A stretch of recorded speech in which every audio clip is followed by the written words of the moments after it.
আসছে। হুম,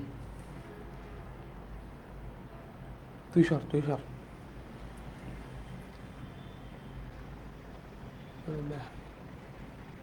এই যে, আমারটা। আসসালামু আলাইকুম, আশা করি সবাই অনেক ভালো আছো। তো আমাদের হচ্ছে কোষ রসায়ন তৃতীয় অধ্যায়ের ওপর আজকে হচ্ছে লেকচার 2। তো আলহামদুলিল্লাহ আজকে খুবই ফ্যান্টাস্টিক একটা লেকচার হতে যাচ্ছে, ভেরি সিরিয়াস লেকচার। এবং হচ্ছে যে আজকের লেকচারের মধ্যে আমরা যা যা পড়ব সবগুলা টপিকই পরীক্ষার মধ্যে আসবে, পরীক্ষার মধ্যে আসার মতো, ভেরি ভেরি ইম্পর্ট্যান্ট। তো মানে এখানে কোনো জায়গায় একটু বাদ দেওয়া যাবে না। এবং হচ্ছে আজকের লেকচারটার মধ্যে লেখালেখি বেশি করতে হবে, প্র্যাকটিস বেশি করতে হবে, এবং হচ্ছে যে আমার সাথে সাথে লিখতে হবে। মানে ফুল ক্লাসটা হচ্ছে একটা প্র্যাকটিস অংশ। সো আমরা আর দেরি করব না, শুরু করে দিব। সো আমার সঙ্গে কারা কারা আছো আমাকে একটু বলো। আহ, অনেক ছোট লেখা, ওটা দেখা যাবে না, ওটা বন্ধ করে দে, ওটা বন্ধ করে দে। না না না, বন্ধ করে দে।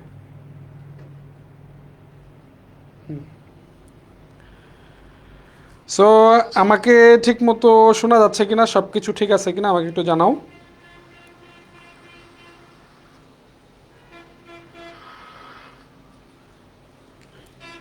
মামুন খান, আসসালামু আলাইকুম স্যার। ওয়ালাইকুম সালাম স্যার। ফুল সিকিউ আসবে, সিকিউ এমসিকিউ সব কিছু এখান থেকে আসবে।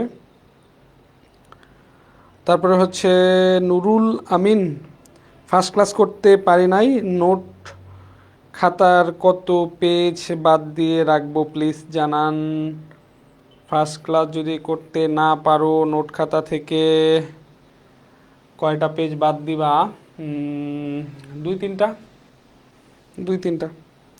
All clear sir, all clear, all clear, all clear. শোনো, আরেকটা কথা হচ্ছে যে এই ক্লাসটা যারা লাইভ ক্লাস করতে পারবা না, যারা রেকর্ডেড করবা ইন ফিউচার পরবর্তীতে, সো যদি রেকর্ডেড ক্লাস করো তাইলে তোমাকে যেটা করতে হবে, ফার্স্ট ক্লাসটা আগে করবা, তারপরে এই রেকর্ডেড ক্লাসটা করবা, তাইলে বোঝা যাবে।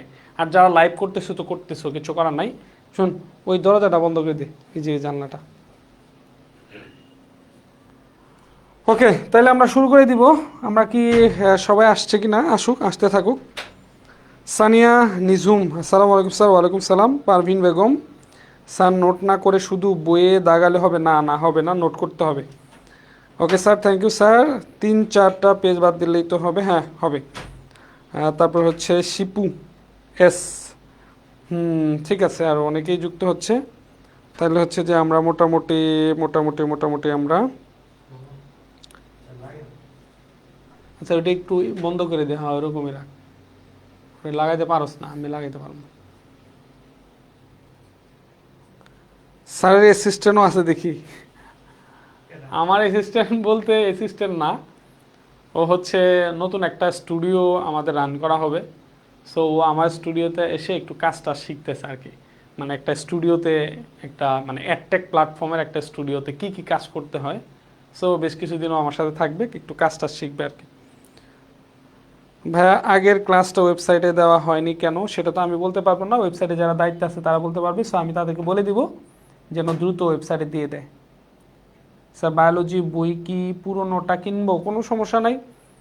পুরোনোটা বলতে খুব রিসেন্টলি 2026-এর জানুয়ারিতে বা ফেব্রুয়ারিতে যেগুলো হয়েছে এগুলো নিতে পারো। একেবারে বেশি পুরনো নেওয়ার দরকার নাই, যেহেতু বইটা তোমাকে মোটামুটি 2.5 বছর, 3 বছর, 3.5 বছরও পড়া লাগতে পারে যদি সেকেন্ড টাইম ইউনিভার্সিটি এডমিশন দাও। সো যে বইটা তুমি 3.5 বছর পড়বা, এটা সর্বশেষ এডিশন বা হচ্ছে একেবারে 26 সালের বই নেওয়াটাই তোমার জন্য বেটার হবে, ভালো হবে আর কি। সর্বোচ্চ 25-এরটা নিতে, মানে সর্বনিম্ন 25 এরকমটা নিতে পারো। বাট এর চেয়ে বেশি পুরোনোটা নিলে বইটা অত দিন পর্যন্ত ভালো থাকবে না, ছিঁড়ে যাবে, এটা তোমার জন্য সমস্যা। ওকে, তাহলে হচ্ছে যে আমরা আমরা তাহলে শুরু করে দেই। প্রথমে যে কথাটা বলবো, খাতা কলম নিয়ে রেডি থাকো, খাতা কলম নিয়ে রেডি হও। এবং হচ্ছে আমি যখন মানে বলছি তো আজকের লেকচারটা ভেরি ভেরি ইম্পর্ট্যান্ট লেকচার হতে যাচ্ছে, মানে কোনো কিছু বাদ দেওয়ার সুযোগ নাই। এবং হচ্ছে খুবই মনোযোগ দিয়ে আজকের লেকচারটা করতে হবে।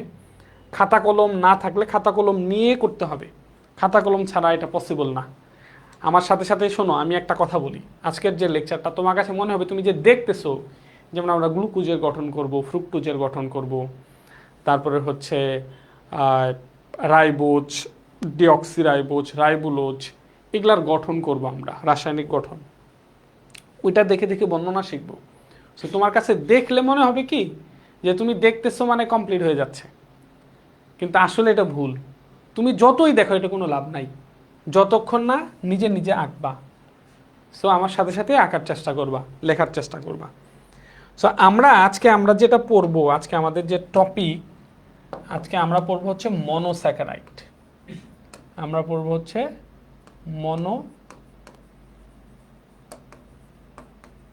মনোস্যাকারাইড। আগের ক্লাসটার দিকে তোমরা যদি একটু লক্ষ্য করো, আমি একটু মনে করায় দেই। তো আমরা আগের ক্লাসে বিভিন্ন ধরনের মনোস্যাকারাইড পড়ছিলাম। এই যে বিভিন্ন ধরনের মনোস্যাকারাইড পড়ছিলাম, তো সেটা কার্বন সংখ্যার উপর ভিত্তি করে সেটা ছিল ট্রায়োজ, টেট্রোজ, পেন্টোজ, হেক্সোজ, হেপ্টোজ। তো এই যে ট্রায়োজ, টেট্রোজ, পেন্টোজ, হেপ্টোজ, হেক্সোজ যেটা আছে, পরীক্ষার মধ্যে এগুলা আসে না। পরীক্ষার মধ্যে আসবে হচ্ছে তোমার পেন্টোজ। এই যে পেন্টোজ এবং হেক্সোজ, এই দুইটা থেকে পরীক্ষার মধ্যে প্রশ্ন আসে। এই যে পেন্টোজ এবং হেক্সোজ থেকে পরীক্ষার মধ্যে প্রশ্ন আসে, সিকিউ এমসিকিউ যেটাই বলো, সব কিছু এই দুইটা থেকে আসে। সো আমরা কি করব, এই দুইটাই পড়বো। আর এই দুইটা পড়তে গেলে বাকিগুলা তোমরা অটোমেটিক বুঝবা। যেমন ট্রায়োজ, টেট্রোজ, এগুলো আমি সময় নষ্ট করতে চাচ্ছি না। রাইবোজ যদি বুঝো, তারপরে হচ্ছে ডিঅক্সিরাইবোজ যদি বুঝো, গ্লুকোজ যদি বুঝো, তাহলে ওগুলো অটোমেটিক বুঝবা। সো আমরা প্রথমেই সবচেয়ে বেশি ইম্পর্টেন্ট যেটা, আচ্ছা আমরা রাইবোজ দিয়ে শুরু করি। তাহলে এখন আমরা এই যে মনোস্যাকারাইডের মধ্যে রাইবোজ পড়ব। রাইবোজ। সো আমরা শুরু করতেছি। তো রাইবোজ এটা হচ্ছে একটা পেন্টোজ, মনোস্যাকারাইডের মধ্যে পেন্টোজ, তার মানে হচ্ছে 5 কার্বন বিশিষ্ট। তো আমরা এই যে মনোস্যাকারাইডগুলার একটা সাধারণ আণবিক সংকেত আমরা পড়ছিলাম, সেটা হলো CnH2n আর ON। তো এখানে n এর মান যদি 3 হয় তাহলে C3H6O3, এটা হলো ট্রায়োজ। n এর মান যদি 4 হয় টেট্রোজ, 5 হলে পেন্টোজ। যেহেতু এটা হচ্ছে একটা পেন্টোজ, তার মানে এটা n এর মান হচ্ছে 5, তার রাইবোজের সাধারণ আণবিক সংকেত হচ্ছে CN। তো একটু অন্য কালারে দিই। রাইবোজের সাধারণ আণবিক সংকেত হচ্ছে মানে C5H10O5। এটা হচ্ছে রাইবোজের সাধারণ আণবিক সংকেত, C5H10O5। তো এটা এই CnH2nOn এটার সাথে সিমিলার। তো যেহেতু এই সাধারণ আণবিক সংকেতের সাথে এটা মিলছে, তার মানে এটা হচ্ছে একটা মনোস্যাকারাইড। তাহলে এই সংকেতটা দেখে আমি হচ্ছে এই সংকেতটা দেখে আমি বুঝলাম এটার সাথে যেহেতু সিমিলার হয়েছে, মিলে গেছে, তার মানে এটা হচ্ছে একটা মনোস্যাকারাইড। এবং যেহেতু এটার মধ্যে কার্বন আছে 5টা, অতএব মনোস্যাকারাইডের যে প্রকারভেদগুলো আছে সেখানে কার্বন হলো 5টা। যেহেতু কার্বন 5টা, তার মানে এটা হলো পেন্টোজ। তাহলে CN, এই যে C5H10O5, এটা দ্বারা আমরা কয়েকটা তথ্য আমরা পাইলাম। আমরা কি কি তথ্য পাইলাম? আমরা একটা তথ্য পাইলাম হচ্ছে যে এটা হচ্ছে একটা মনোস্যাকারাইড। আমরা আরেকটা তথ্য পেলাম, এটার নাম হচ্ছে পেন্টোজ। যেহেতু কার্বন সংখ্যা কয়টা? 5টা, এই জন্য এটা হচ্ছে পেন্টোজ। ওকে, এখন আমরা এটার রাসায়নিক গঠনটা করব।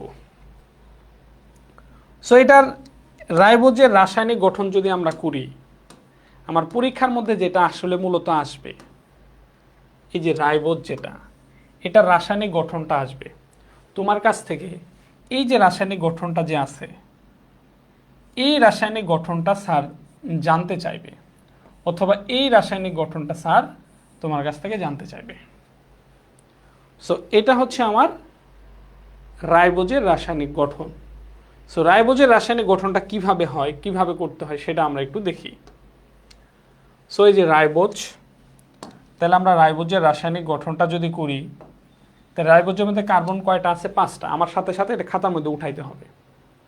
তোমরা আমার সাথে সাথে আজকে যতগুলা গঠন পড়াবো প্রত্যেকটা নোট গ্রুপের মধ্যে RMH গ্রুপের মধ্যে শেয়ার করবা, মনে থাকবে।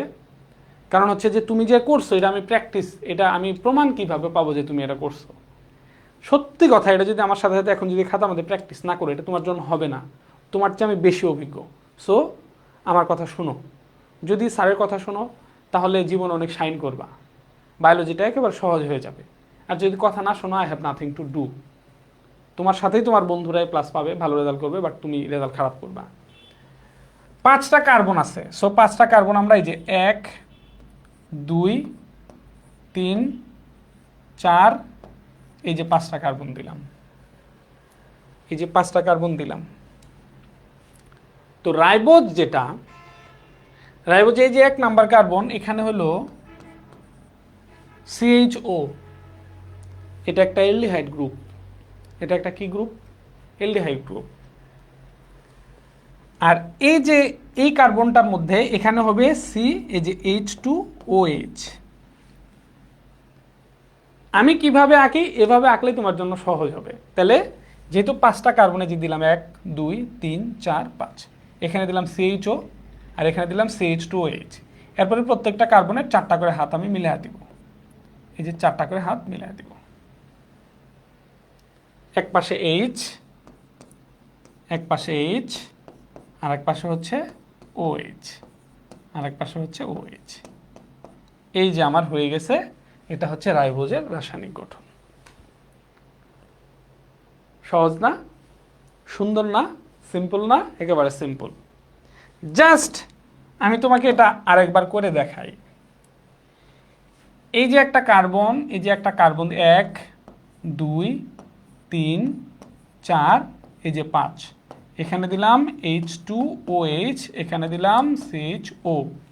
এরপরে প্রত্যেকটা কার্বনের 4টা করে হাত থাকবে, এক পাশে H, এক পাশে H, আর এক পাশে OH, আর এক পাশে OH।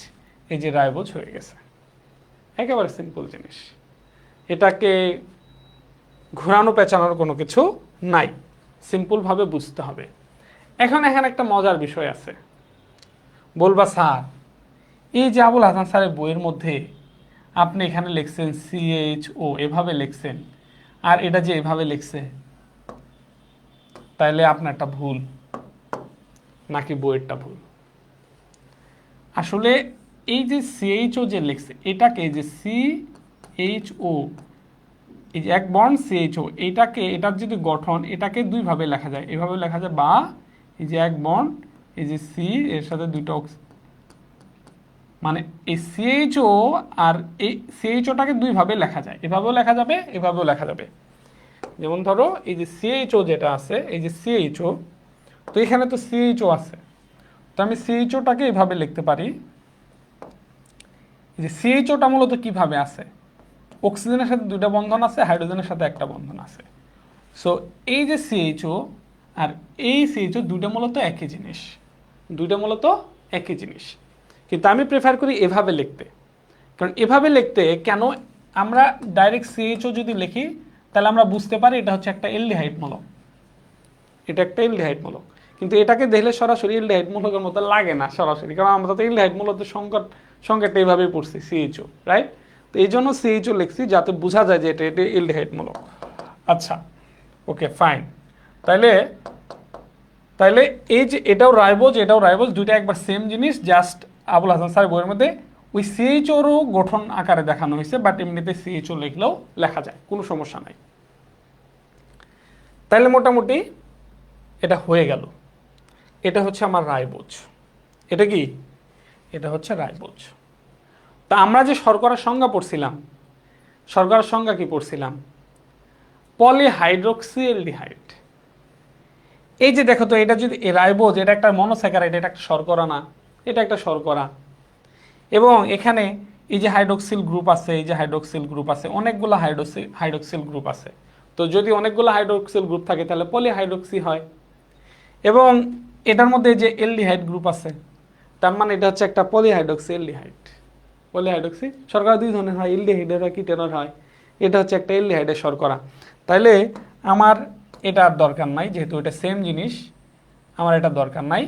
তাহলে আমি রাইবোজ থেকে প্রথমে দুইটা তথ্য পাইছিলাম, যে রাইবোজ একটা মনোস্যাকারাইড। এপাশ দিয়ে যা, এপাশ দিয়ে যা, এপাশ দিয়ে যা। তো রাইবোজ সংক্রান্ত আমরা দুইটা তথ্য পাইছিলাম, যে রাইবোজ একটা মনোস্যাকারাইড, যেহেতু এই সংকেতের সাথে মিলছে। রাইবোজের মধ্যে কার্বন যেহেতু 5টা, অতএব এটা হলো পেন্টোজ। দুইটা তথ্য পাইছিলাম, আরও একটা তথ্য এখন পাইলাম। আরও একটা তথ্য আমরা পাইলাম। সেই তথ্যটা কি? সেই তথ্য হচ্ছে রাইবোজ হচ্ছে একটা এলডিহাইড। রাইবোজ হচ্ছে একটা কি? এলডিহাইড। এলডিহাইড কেন? রাইবোজের মধ্যে যে এলডিহাইড গ্রুপ আছে। তাহলে শর্করা যে দুই ধরনের হয়, এলডিহাইডের আর হচ্ছে কিটোনের, তার মানে এটা হচ্ছে এলডিহাইডের শর্করা। সো এই যে রাইবোজ সংক্রান্ত আমরা 3টা তথ্য পাইলাম। এরপরে হচ্ছে রাইবোজ সংক্রান্ত আর একটা তথ্য হলো, দেখো সর্বশেষ যে কার্বনটা থাকবে, এটারই উপরের যে কার্বনটা, এখানে আমরা দেখব এখানে যে ওএইচটা যে আছে, এই ওএইচটা অনেক সময় এই ওএইচগুলা সবসময় যে এই পাশ ওপাশ থাকবে এটা মনে রাখে, এটা উল্টাপাল্টা করা যাবে না। এই পাশে এইচ, এই পাশে ওএইচ, এই ওএইচটাকে এই পাশে দেওয়া যাবে না, ভুল হবে, এটা কখনোই এই কাজ করবা না। কিন্তু এখানে মনে রাখি এই যে কার্বনটা আছে, এই কার্বনের মধ্যে ওএইচ যেটা আছে, এটা কি ডান পাশে আছে না বাম পাশে আছে? এখানে ওএইচটা ডান পাশে আছে। যেহেতু হাতের ডান পাশে আছে, এই জন্য যদি ডান পাশে থাকে তখন সেটাকে ডি বলা হয়। যেমন এটা হচ্ছে একটা রাইবোজ, এই ওএইচটা ডান পাশে থাকলে সেটাকে বলা হবে ডি রাইবোজ। এই ওএইচটা যদি বাম পাশে থাকে তখন সেটাকে বলা হবে এল রাইবোজ। তাহলে এই ওএইচ যেটা, এই হাইড্রোক্সিল গ্রুপটা, এই কার্বনের, কোন কার্বনের? সবার নিচের কার্বনের উপরের কার্বন যেটা আছে, এই কার্বনের ওএইচটা যদি ডান পাশে থাকে তাহলে ডি, আর ওএইচটা যদি বাম পাশে থাকে তাহলে এল। তো এখানে ওএইচটা ডান পাশে আছে, অতএব এটা হচ্ছে ডি। এই জন্য দেখো এই রাইবোজটা, এই যে রাইবোজের আগে একটা ডি লেখা হয়েছে, তার মানে এই রাইবোজটাকে বলা হচ্ছে ডি রাইবোজ। কেন? এই যে একটা কার্বন, এই কার্বনের ঠিক উপরে কার্বনের যে ওএইচটা, এটা ডান পাশে আছে, যার কারণে এটাকে কি বলা হয়? ডি রাইবোজ বলা হয়। সো আমরা এখানে যেটা লিখছি, এখানে লিখছি হচ্ছে একটা ডি রাইবোজ, ডি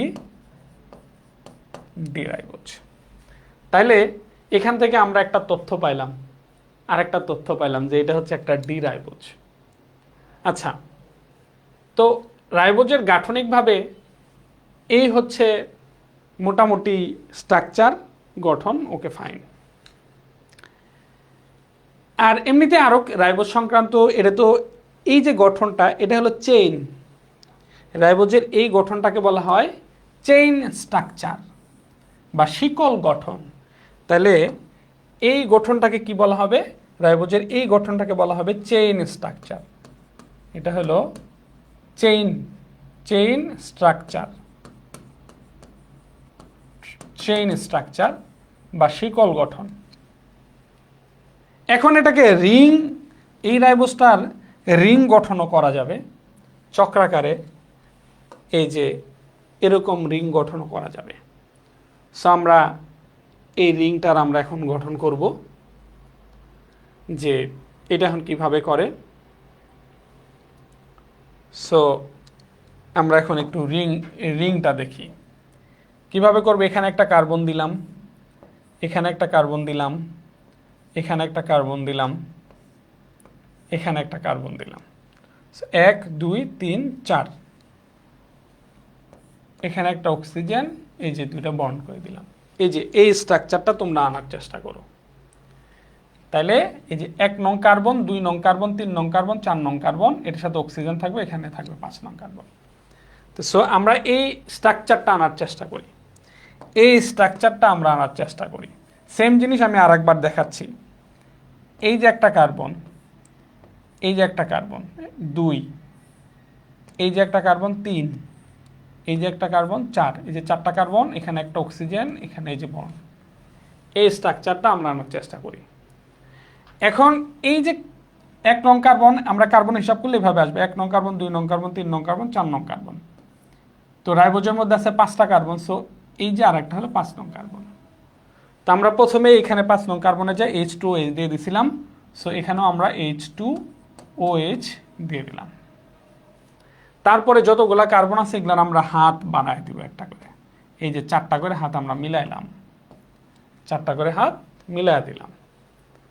তো এখন কি করতে হবে, ওই যে H আর OH বসায় দিব, H আর OH বসায় দিব। সো আমরা যদি H আর OH বসায় দেই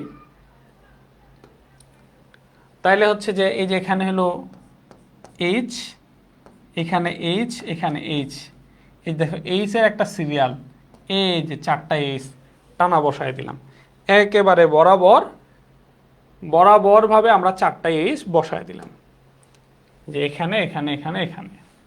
আচ্ছা, এরপরে বাকি যেগুলো আছে এগুলাতে OH বসায় দিব, এই যে OH, এই যে OH, এই যে OH। তাইলে এটা হলো রাইবোজের চেইন স্ট্রাকচার, আর এটা হলো রাইবোজের রিং স্ট্রাকচার, রিং স্ট্রাকচার। ব্যাস, তোমার যদি রাইবোজের গঠন আসে পরীক্ষার মধ্যে, তাইলে তুমি যদি জাস্ট এই যে চেইন স্ট্রাকচার আর রিং স্ট্রাকচারটা এভাবে সুন্দরভাবে উঠাইতে পারো, তাইলে এই প্রশ্নের মধ্যে তুমি 3 আউট অফ 3 পাবা। বর্ণনা কি লেখছো সেটা দেখবে না। সো আশা করি তোমরা রাইবোজের গঠনটা পারবা ইনশাল্লাহ। রাইবোজের গঠনটা ক্লিয়ার হয়েছে কিনা, এটা বুঝছো কিনা, এটা আমাকে কনফার্ম করো যে রাইবোজের গঠন যেটা পড়াইলাম এটা স্যার আমি বুঝছি, ঠিক মতো বুঝছি, আমার কোনো সমস্যা নাই। ক্লিয়ার কিনা বলো, রাইবোজের গঠনটা ক্লিয়ার কিনা। আচ্ছা, এখানে দেখো, এখানে তোমাদের হচ্ছে তুমি যখন বর্ণনা লিখবা তখন আরো এক্সট্রা কিছু তথ্য আসবে, সেটা আমি পরে আলোচনা করতেছি। যেমন এই যে রাইবোজ যেটা আছে, আমরা আরএনএ পড়ছি না, ডিএনএ এবং আরএনএ। আরএনএ কি ছিল? Ribo nucleic acid. ওই যে আরএনএ মূলত এই রাইবোজ দ্বারা গঠিত হয়। এই জন্য তাহলে এই রাইবোজ যেটা, এটা কোন রাইবোজ? এটাই সেই রাইবোজ যে কিনা আরএনএর গাঠনিক উপাদান হিসেবে কাজ করে। সো এটা আমার বর্ণনার মধ্যে চলে আসবে, এটা আমার উদ্দীপকের মধ্যে থাকবে যে একটা মনোস্যাকারাইড যেটা হলো আরএনএর গাঠনিক উপাদান হিসেবে কাজ করে, এটার গঠন বর্ণনা করো। তাহলে আরএনএর গাঠনিক উপাদান যখন বলবে তখনই বুঝবে যে এটা রাইবোজের কথা বলছে। Chain structure, ring structure, clear হয়েছে? কোনো সমস্যা? সব কিছু বুঝতে পারছো? সো এই যে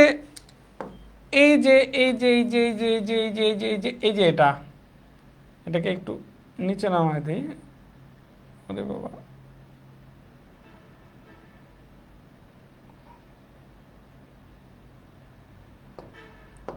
এইটা না, আমি ইন্ডিকেট করতে চাইতেছি এটাকে। ওকে, এটা একটু নিচে নামায় দিলাম।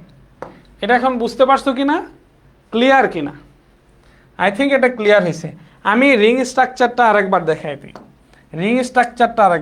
দিই, এই যে একটা কার্বন, এই যে একটা কার্বন, এই যে একটা কার্বন, এই যে একটা কার্বন, 1 2 3 4, এই যে একটা অক্সিজেন, এই যে একটা অক্সিজেন, এই যে এখানে গিয়ে একটা কার্বন, এই যে CH2OH দিয়ে দিলাম। এই যে প্রত্যেকটা কার্বনের মধ্যে 4টা করে হাত বানায় দিলাম। এখন এই যে H, তারপর হচ্ছে এই যে OH, এই যে OH। ব্যাস, দিস ইজ ক্লিয়ার।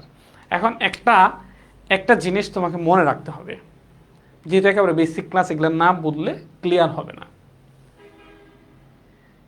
যদি এই যে উপরের কার্বনের OH-টা ডান পাশে থাকে তাহলে সেটা হচ্ছে ডি, যদি বাম পাশে থাকে এল। এই যে চাকরিক যেটা রিং স্ট্রাকচার, শুধু ডি গুলারি করা যায়,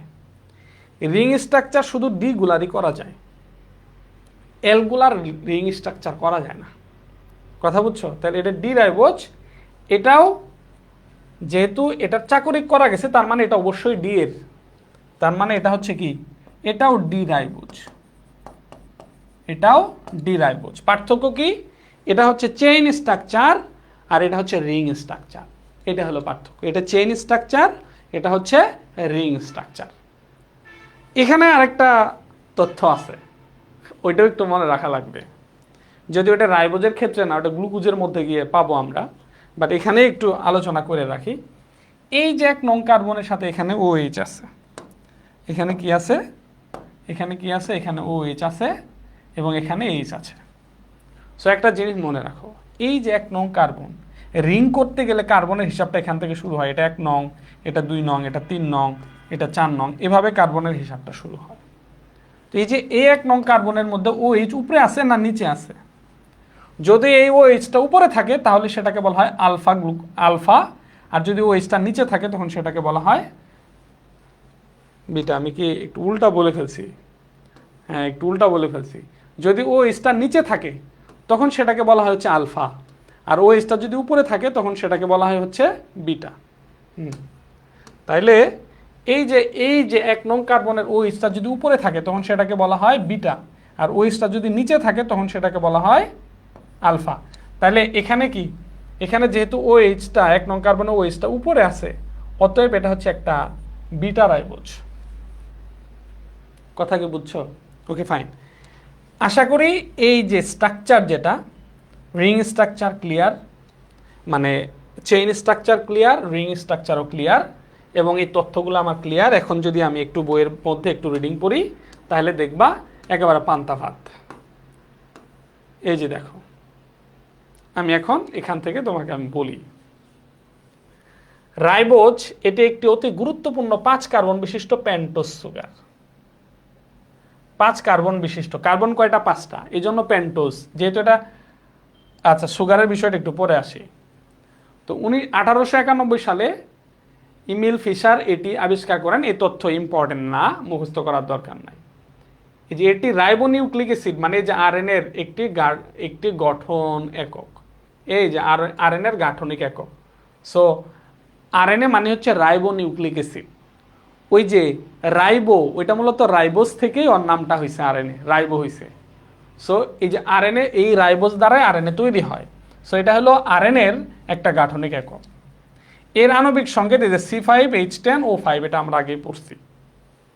এতে এই যে রাইবোজের মধ্যে একটা কি থাকে, CHO, এই যে অ্যালডিহাইড গ্রুপ থাকায় এদেরকে অ্যালডোপেন্টোজ বলা হয়। তাহলে রাইবোজের মধ্যে একটা কি আছে, অ্যালডিহাইড গ্রুপ আছে। তো অ্যালডিহাইড গ্রুপ এবং কার্বন হলো 5টা, তার মানে হলো পেন্টোজ। আবার এটা হলো অ্যালডিহাইড, এই জন্য এটাকে বলা হয় অ্যালডোপেন্টোজ। কি বলা হয়? অ্যালডোপেন্টোজ। যদি এখানে কিটোন গ্রুপ থাকতো তাহলে সেটা হতো কিটোপেন্টোজ, কিন্তু এটা কি, অ্যালডোপেন্টোজ। আচ্ছা, রাইবোজ শর্করার গলনাঙ্ক, যে এখানে এক্সট্রা তথ্য যে এটার গলনাঙ্ক হলো 95°C। তারপরে এটা হলো হাইড্রোক্লোরিক অ্যাসিডের সাথে বিক্রিয়া করে ফারফিউরাল অ্যাসিড উৎপন্ন করে। তো এগুলা হলো আমার এক্সট্রা তথ্য, এগুলা মুখস্থ তথ্য বা জানার তথ্য। এখানে গাঠনিক সাথে এটার সম্পর্ক না, গঠনের সাথে এটার সম্পর্ক না, বাট এটা রাইবোজের সাথে সম্পর্কিত তথ্য, যেটার গলনাঙ্ক 95°C এবং এটা হাইড্রোক্লোরিক অ্যাসিডের সাথে বিক্রিয়া করে ফারফিউরাল অ্যাসিড উৎপন্ন করে। কি অ্যাসিড উৎপন্ন করে? ফারফিউরাল অ্যাসিড। এটা একটু মুখস্থ করবা, এটা এমসিকিউর মধ্যে আসে। এটা এমসিকিউর জন্য ভেরি ভেরি ইম্পর্টেন্ট লাইন। এই যে গাঢ় হাইড্রোক্লোরিক অ্যাসিডের সাথে বিক্রিয়া করে ফারফিউরাল অ্যাসিড উৎপন্ন করে। তাহলে প্রশ্ন আসবে, রাইবোজ হাইড্রোক্লোরিক অ্যাসিডের সাথে বিক্রিয়া করে কি উৎপন্ন করে? ফারফিউরাল অ্যাসিড উৎপন্ন করে। ফারফিউরাল অ্যাসিড উৎপন্ন করে, ফারফিউরাল অ্যাসিড। তো অনেকে বলবা স্যার ফারফিউরাল অ্যাসিডের বলবা যে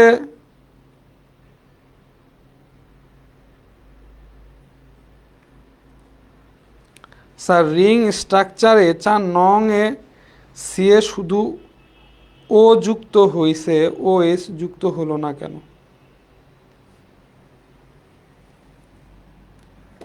রিং স্ট্রাকচারে প্রশ্নটা কি স্যার? রিং স্ট্রাকচারে 4 নং কার্বনে শুধু অক্সিজেন যুক্ত হয়েছে, ও এ যুক্ত হয় না কেন? এই যে রিং স্ট্রাকচার 1 2 3 4, 4 নং কার্বনে শুধু অক্সিজেন যুক্ত হয়েছে কোথায়?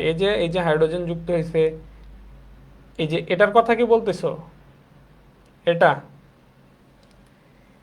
এটা হচ্ছে যে আমি রাসায়নিক গঠনটা এইভাবে করব, আমাকে তো এটা মিলাইতে হবে, C5H10O5। আমি যখন রিং স্ট্রাকচার করব, কার্বন যেন 5টা হয়, হাইড্রোজেন যেন 10টা হয়, অক্সিজেন যেন 5টা হয়।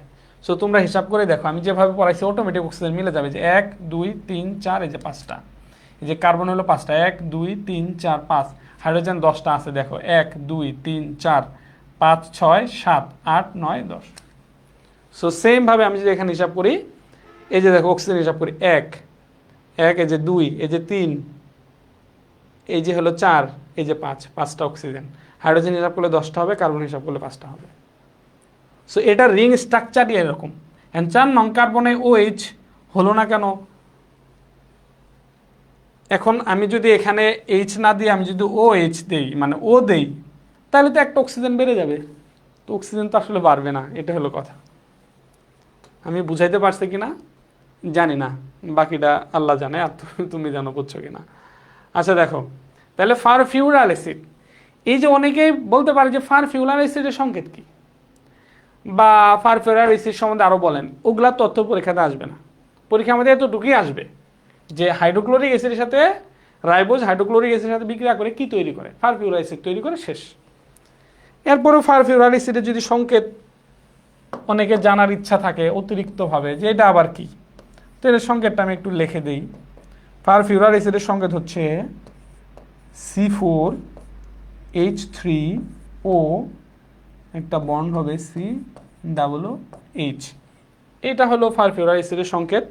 ফারফিউরাল অ্যাসিডের এটার আরেকটা নাম হচ্ছে ফুরান 2 কার্বক্সিলিক অ্যাসিড। ফুরান 2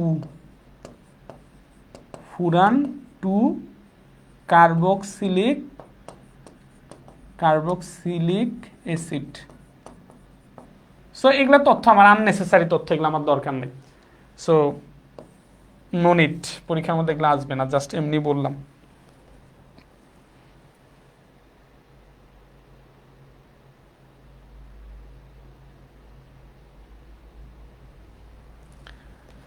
আচ্ছা, তাইলে এই যে আরএনএতে কেবলমাত্র রাইবোজ সুগারই নিউক্লিওটাইড বা নিউক্লিওসাইড তৈরিতে অংশগ্রহণ করে। এটা আমরা আরএনএ আরেকটু পরে বুঝাইতে পারলে ভালো হইতো। এটি নির্দিষ্ট পিউরিন ও পাইরিমিডিন বেসের সাথে যুক্ত হয়ে একটি নিউক্লিওসাইড উৎপন্ন করে। নিউক্লিওসাইডের সাথে একটি অজৈব ফসফেট যুক্ত হয়ে নিউক্লিওটাইডে পরিণত হয়। আচ্ছা আচ্ছা, আমি একবার পড়ি, তারপর একটু ব্যাখ্যা দিই। কার্বন বিজারণের মাধ্যমে শর্করা তৈরি প্রক্রিয়াতেও রাইবোজ ভূমিকা পালন করে। এটিপি, এনএডি প্লাস, তারপর এনএডিপি, এফএডি, তারপর হচ্ছে কোএনজাইম ইত্যাদি জৈব অণু সাথেও রাইবোজ যুক্ত হয়। রাইবোজ বিজারণ ক্ষমতা সম্পন্ন। এই যে দেখো, রাইবোজ বিজারণ ক্ষমতা সম্পন্ন। তো যেটা বিজারণ ক্ষমতা সম্পন্ন সেটাকে কি বলা হয়? আগের ক্লাসে আমরা পড়ছি, কি বলা হয় বলো তো, বলতে পারবা? যেই শর্করাটা বিজারণ ক্ষমতা সম্পন্ন তাকে কি রিডিউসিং সুগার বলা হয়। কি বলা হয়? Reducing sugar. তার মানে যার ভিতরে মুক্ত অ্যালডিহাইড গ্রুপ অথবা মুক্ত কিটোন গ্রুপ থাকে, মুক্ত আয়ন থাকে, এবং যার কারণে সে কি করতে পারে? বিজারণ ক্ষমতা সম্পন্ন হয়, তাদেরকে কি বলা হয়? রিডিউসিং সুগার বলা হয়। এই জন্য এই যে রাইবোজ হচ্ছে একটা রিডিউসিং সুগার। এই জন্য রাইবোজের নামের আগে যে পেন্টোজ সুগার বলা হয়েছে, যে সুগার বলা হয়েছে। রাইবোজ হচ্ছে একটা কি? রাইবোজ হচ্ছে একটা রিডিউসিং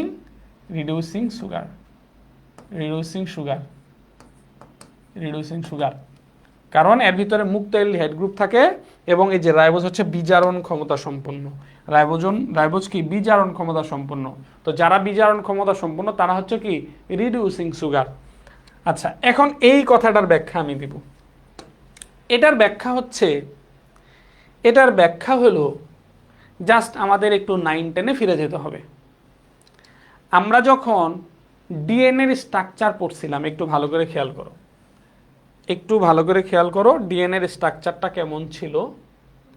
ডিএনএর স্ট্রাকচারটা, আচ্ছা যেহেতু এটা আমি একটু করে দিই, এটা আমার আপাতত দরকার নাই, কারণ এই গঠন এখানে আছে। সো আমি এখান থেকে একটু অন্য টপিক পড়াই, ডিএনএটা একটু পড়াই। আমরা ডিএনএর স্ট্রাকচার পড়ছিলাম এই যে এরকম 5 কার্বন বিশিষ্ট শর্করা, একটু মনে করার চেষ্টা করো। 5 কার্বন বিশিষ্ট শর্করা অনেকগুলো এরকম থাকে। তারপরে এখানে আর সেম এই যে এই পাশেও থাকে, এই পাশেও থাকে। এগুলা ভিতরে আমরা এস দিছিলাম যে এগুলো হলো 5 কার্বন বিশিষ্ট শর্করা, রাইট? 5 কার্বন বিশিষ্ট শর্করা। এবং এখানে এই যে এ জি সি এগুলা থাকে। তো এদের সাথে সি এর সাথে জি এর 3 বন্ধন থাকে, জি এর সাথে সি এর 3 বন্ধন থাকে, এর সাথে টি এর 2 বন্ধন থাকে, এরকম থাকে না? এবং এই পাশে যে অজৈব ফসফেট থাকে, এই যে এখানে কি থাকে, অজৈব ফসফেট থাকে। সো এটা ডিএনএর স্ট্রাকচার ছিল, রাইট? এটা মনে করার চেষ্টা করো, এটা ছিল ডিএনএর স্ট্রাকচার, এটা ছিল ডিএনএর স্ট্রাকচার। এখন একটা জিনিস ভালো করে দেখো, একটা জিনিস ভালো করে দেখো। আমরা পড়ছিলাম এই যে নাইট্রোজেন ঘটিত বেস, এই যে 5 কার্বনযুক্ত শর্করা এবং অজৈব ফসফেট, এই তিনটাকে একসাথে আমরা পড়ছিলাম নিউক্লিওটাইড। কি পড়ছিলাম? নিউক্লিওটাইড। এই যে একটা নাইট্রোজেন ঘটিত বেস, একটা অজৈব ফসফেট, একটা 5 কার্বন, একটা হলো অজৈব ফসফেট, একটা 5 কার্বনযুক্ত শর্করা, একটা নাইট্রোজেন ঘটিত বেস, এই তিনটাকে একসাথে কি বলা হয়? নিউক্লিওটাইড বলা হয়। তার মানে এটা একটা নিউক্লিওটাইড, এটা একটা নিউক্লিওটাইড, সো এখানে এটা একটা নিউক্লিওটাইড, এরকম অসংখ্য নিউক্লিওটাইড একসাথে যুক্ত হয়। এখানে একটা মজার তথ্য দেখো, মজার তথ্যটা হচ্ছে এই যে একটা নাইট্রোজেন বেস আর একটা 5 কার্বনযুক্ত শর্করা একসাথে যদি যুক্ত হয় সেটাকে বলা হয় নিউক্লিওসাইড, সেটাকে বলা হয় নিউক্লিওসাইড। আর একটা নাইট্রোজেন ঘটিত বেস একটা শর্করা একসাথে হয় নিউক্লিওসাইড, একটা নাইট্রোজেন ঘটিত বেস একটা শর্করা আর একটা অজৈব ফসফেট, মানে এই দুটার সাথে আরও একটা ফসফেট যখন যুক্ত হয় তখন সেটাকে বলা হয় নিউক্লিওটাইড। তার মানে এই যে এটা হচ্ছে নিউক্লিওসাইড, আর এই নিউক্লিওসাইডের সাথে যদি অতিরিক্তভাবে একটা ফসফেট যুক্ত হয় তখন সেটাকে বলা হয় নিউক্লিওটাইড।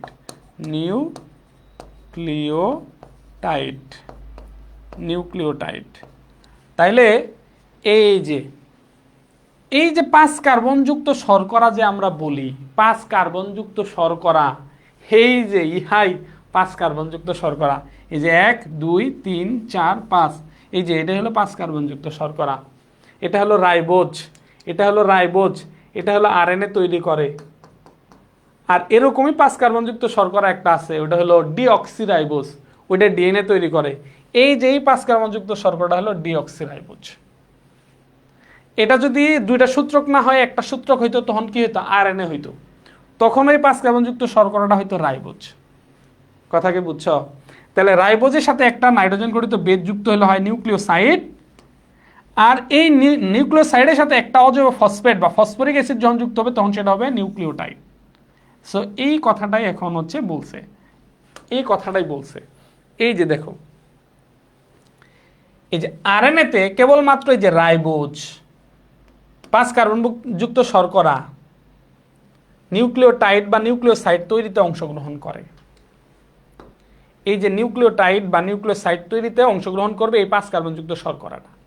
তো এটা ডিএনএর ক্ষেত্রে হবে ডিঅক্সিরাইবোজ আর আরএনএর ক্ষেত্রে হবে রাইবোজ। তো আমরা যেহেতু রাইবোজ পড়তেছি, আরএনএটা পড়তেছি, সো এটা হলো রাইবোজ। তাহলে আরএনএর ক্ষেত্রে নিউক্লিওসাইড এবং নিউক্লিওটাইড গঠনে অংশগ্রহণ করবে কে? এই রাইবোজ। এই রাইবোজ যেটা আমরা পড়লাম এটা হচ্ছে নিউক্লিওসাইড এবং নিউক্লিওটাইড তৈরিতে অংশগ্রহণ করবে। একটি নির্দিষ্ট পিউরিন বা পাইরিমিডিন বেস বা নাইট্রোজেন ঘটিত বেস, নাইট্রোজেন ঘটিত বেস তো পিউরিন এবং পাইরিমিডিন হয়, adenine guanine cytosine thymine, RNA ক্ষেত্রে থায়ামিনের পরিবর্তে ইউরাসিল, ব্যাস এই। তাহলে পিউরিন বা পাইরিমিডিন বেসের সাথে একটি নিউক্লিওসাইড উৎপন্ন করে, তার মানে একটা রাইবোজ পিউরিন বা পাইরিমিডিনের সাথে যুক্ত হয়ে নিউক্লিওসাইড উৎপন্ন করে। এই যে একটা রাইবোজ এই যে পিউরিন বা পাইরিমিডিনের সাথে যুক্ত হয়ে নিউক্লিওসাইড তৈরি করলো। ওকে, এই যে নিউক্লিওসাইডের সাথে একটি অজৈব ফসফেট যুক্ত হয়। এই যে নিউক্লিওসাইডের সাথে এই যে একটা অজৈব ফসফেট যুক্ত হয়ে নিউক্লিওটাইড গঠন করে, এই যে যুক্ত হয়ে নিউক্লিওটাইডে পরিণত হয়।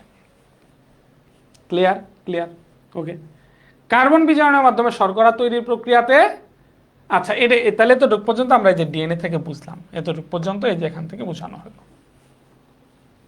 এরপরে দেখো আমরা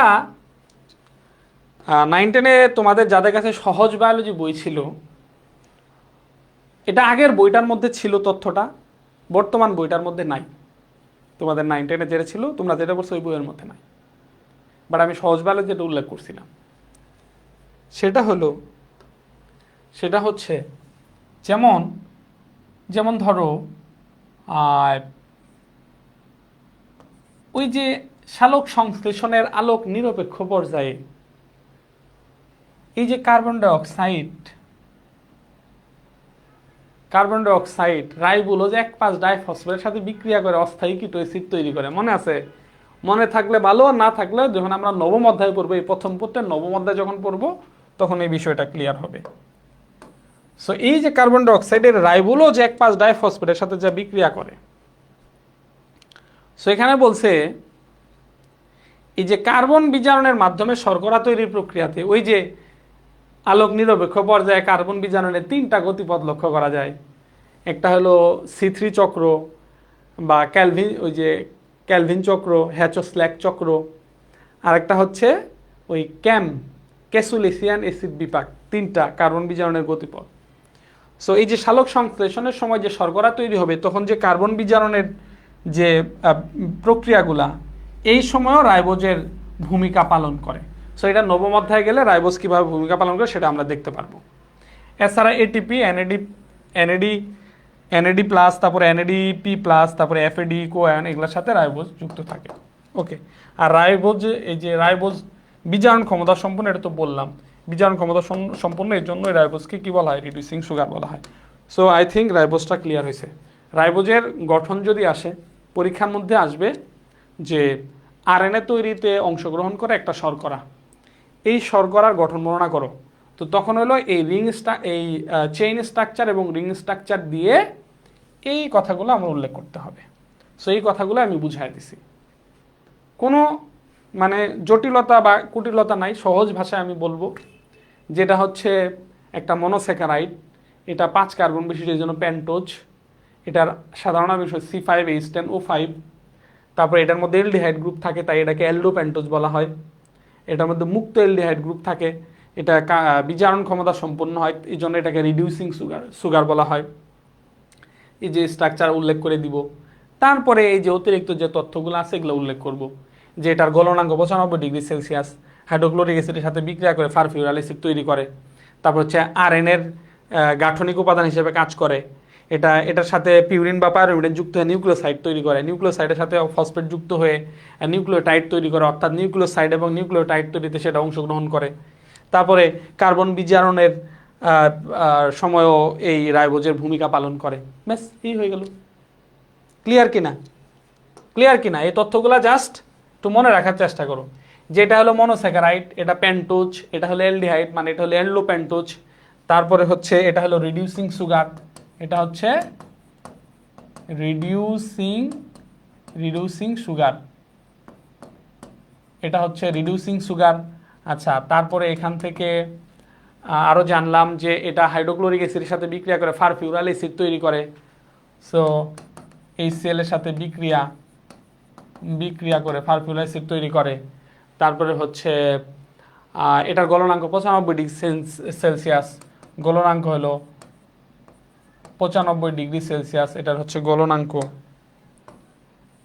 তাহলে হাইড্রোক্লোরিক অ্যাসিডের সাথে বিক্রিয়া করে ফারফিউরাল অ্যাসিড তৈরি করে। তারপর হচ্ছে গলনাঙ্ক হলো 95°C।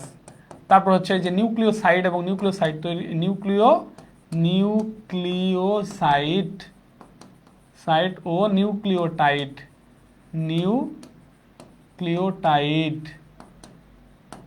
হচ্ছে তৈরি করে। তারপর হচ্ছে কার্বন বিজারণে ভূমিকা রাখে। শর্করা উৎপাদনের ক্ষেত্রে কার্বন বিজারণে ভূমিকা রাখে। সো এই হচ্ছে আমার টোটাল বর্ণনা।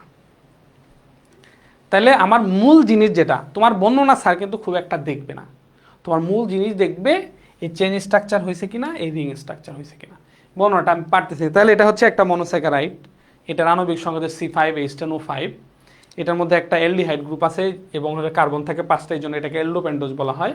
এর মধ্যে মুক্ত অ্যালডিহাইড গ্রুপ থাকে যেটা বিজারণ ক্ষমতা সম্পন্ন, তাই এটাকে রিডিউসিং সুগার বলা হয়। এটা গলনাঙ্ক 95°C। এটা হাইড্রোক্লোরিক অ্যাসিডের সাথে বিক্রিয়া করে সালফিউরিক অ্যাসিড তৈরি করে, তারপর হচ্ছে নিউক্লিওসাইড ও নিউক্লিওটাইড তৈরিতে অংশগ্রহণ করে কার্বন বিজারণে এটা ভূমিকা রাখে। ব্যাস, দিস ইজ অল। আলহামদুলিল্লাহ, clear clear clear clear clear কি না? তাহলে আমরা নেক্সট কোশ্চেনে যাব, পরের টপিকের মধ্যে যাব।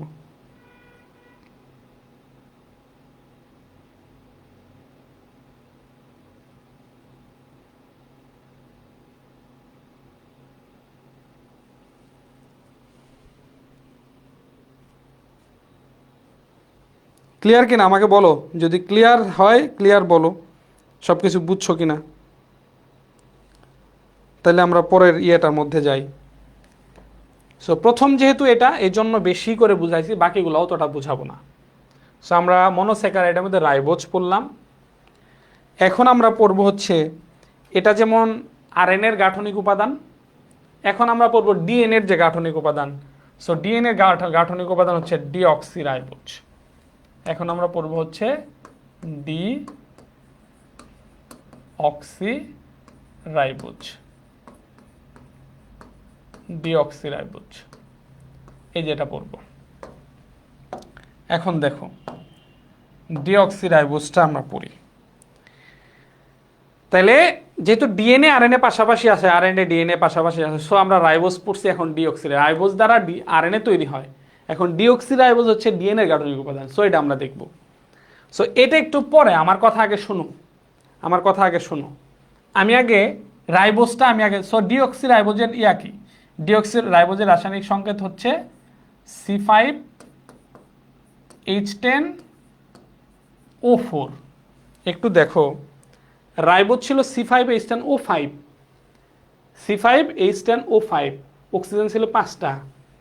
আর ডিঅক্সিরাইবোজ হচ্ছে C5H10O4, শুধু একটা অক্সিজেন কম। এটা হলো রাইবোজ এবং ডিঅক্সিরাইবোজের মধ্যে পার্থক্য, যে রাইবোজের অক্সিজেন হচ্ছে 5টা আর ডিঅক্সিরাইবোজের অক্সিজেন হলো 4টা। রাসায়নিক গঠনটা যদি আমরা করি, তাহলে আমরা প্রথমে কি করব, ring structure, ring structure, ring structure, sorry ring না, চেইন স্ট্রাকচার। আমরা প্রথমে কি করব, চেইন স্ট্রাকচার করব, চেইন স্ট্রাকচার।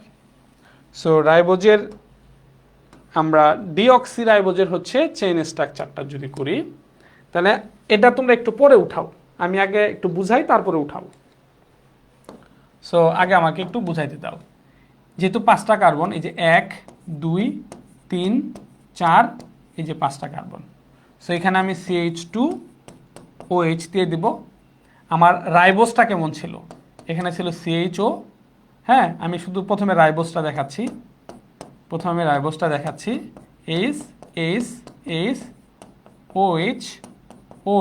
OH, এটা ছিল আমার রাইবোজ, এটা ছিল রাইবোজ। এখানে পরিবর্তন যেটা হয়, এখানে পরিবর্তনটা হয়, একটু ভালো করে দেখো, এই যে হাইড্রোজেনটা আছে, এই হাইড্রোজেনটা এবং এই হাইড্রোজেনটা উপরে উঠে যায়। তাহলে এখানে সেম, ভালো করে দেখো, আমি যদি এই H2টাকে আমি যদি বাদ দেই, তাহলে কি থাকে, CHO থাকে। তাহলে CHO এর সাথে 2টা হাইড্রোজেন যদি অ্যাড হয়, তাহলে সেটা কি হবে, CH2OH হয়ে যাবে। জাস্ট CHO আছে, সো এর সাথে এই 2টা হাইড্রোজেন এর উপরে উঠে যাবে, এই 2টা হাইড্রোজেন এখানে চলে যাবে। তাহলে 2টা হাইড্রোজেন যদি এখানে চলে যায়, 2টা হাইড্রোজেন যদি এখানে যায়, তাহলে এটা কি হবে, CHO তো আগে থেকে ছিল। সো এটা জাস্ট এই যে CH2OH এমন হয়ে যাবে। এখানে জাস্ট পরিবর্তনটা কি হলো, সেম রাইবোজের মধ্যেই আছে শুধু। আচ্ছা, এখানে সরি, এখানে আমি মানে অন্যটা বুঝাচ্ছি আর কি, আই এম রিয়েলি সরি। আমি রাইবুলোজ মাথায় চলে আসছে, সো রিয়েলি সরি। আবার দেখো, আমরা ডিঅক্সিরাইবোজ পড়ব, রাইট? সো ডিঅক্সিরাইবোজ হচ্ছে রাইবোজের মতোই সেম, রাইবোজের মতোই যে 1 2 3 4 এই যে 5, এখানে হলো CH2 OH, এখানে হলো CHO, এই পাশে হলো H H H, এই পাশে হলো OH OH OH। তাহলে এই যে আমরা রাইবোজ পড়লাম, এই যে রাইবোজ পড়লাম, এটাও হচ্ছে রাইবোজ, এটাও কি রাইবোজ। তাহলে এখানে পরিবর্তনটা কি? এই যে পরিবর্তনের ডিঅক্সিরাইবোজের মধ্যে এই যে অক্সিজেন হলো কয়টা, অক্সিজেন হচ্ছে কয়টা, অক্সিজেন হচ্ছে এখানে 4টা, রাইবোজের মধ্যে অক্সিজেন কয়টা ছিল, 5টা, শুধু একটা অক্সিজেন কম। সো এখানে এই যে রাইবোজ যেটা আছে, এই যে অক্সিজেনটা, এই অক্সিজেনটা জাস্ট হবে না। কোন অক্সিজেনটা হবে না? এই অক্সিজেনটা হবে না, এই একটা অক্সিজেন কম, মানে রাইবোজের মতোই সেম গঠন, শুধু একটা অক্সিজেন কম। সো এই যে কোন অক্সিজেনটা কম, 2 নং কার্বন, একটা অক্সিজেন কম। সো আমি যদি জাস্ট এখানে অক্সিজেনটা মিশিয়ে দেই, অক্সিজেনটা যদি মিশিয়ে দেই, এই যে এখানে একটা হাইড্রোজেন হলো, সো এই যে এই হচ্ছে ডিঅক্সিরাইবোজ। তার মানে রাইবোজ, রাইবোজ আর ডিঅক্সিরাইবোজের মধ্যে গঠন একেবারে সেম, শুধু কার্বনের হিসাব যদি করি, এই যে কার্বনের হিসাব যদি করি, কার্বনের হিসাব করলে আমার এটা হবে 1 নং কার্বন, এটা হলো 2 নং কার্বন, এটা হচ্ছে 3 নং কার্বন, এটা হলো 4 নং কার্বন, এটা হচ্ছে 5 নং কার্বন। এই যে 2 নং কার্বনের মধ্যে এখানে একটা অক্সিজেন থাকার কথা ছিল, অক্সিজেনটা থাকে না, 2 নং কার্বনের অক্সিজেনটা কম থাকে। সো এই জন্য এটাকে ডিঅক্সিরাইবোজ বলা হয়। ডিঅক্সিরাইবোজ মানে 2 নং কার্বনে একটা অক্সিজেন নাই, 2 নং কার্বনের অক্সিজেন থাকার কথা ছিল, অক্সিজেনটা নাই। তার মানে হলো ডিঅক্সিরাইবোজের যদি আমরা অর্থ করি, ডিঅক্সিরাইবোজের অর্থ করলে বিষয়টা এরকমই দাঁড়ায়, মানে রাইবোজ যা আছে তাই, শুধু একটা অক্সিজেনের ঘাটতি, ডিঅক্সি মানে একটা অক্সিজেনের অভাব। কয় নং কার্বনে? 2 নং কার্বনে একটা অক্সিজেনের অভাব। সো এই হলো রাইবোজের আমার চেইন স্ট্রাকচার। তাহলে আমরা মাথায় রাখবো, সবসময় মাথায় রাখবো, এই যে এখানে একটা অক্সিজেন ছিল রাইবোজের ক্ষেত্রে, ডিঅক্সিরাইবোজের ক্ষেত্রে এই অক্সিজেনটা হবে না। বেশ, এই হচ্ছে কি, এটা হচ্ছে আমার চেইন স্ট্রাকচার। তো এখন যদি আমরা রাইবোজের রিং স্ট্রাকচারটা করি,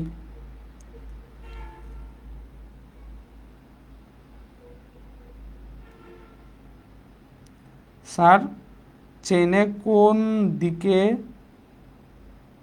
দেখতেছি না, কথা বুঝলাম না।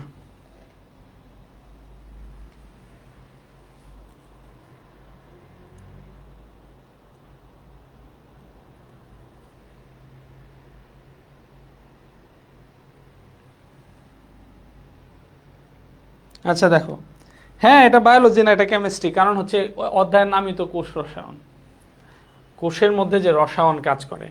আচ্ছা তাইলে এটা আমরা, এটা হচ্ছে আমরা ইয়া করলাম, ডিঅক্সিরাইবোজের গঠন করলাম, চেইন করলাম।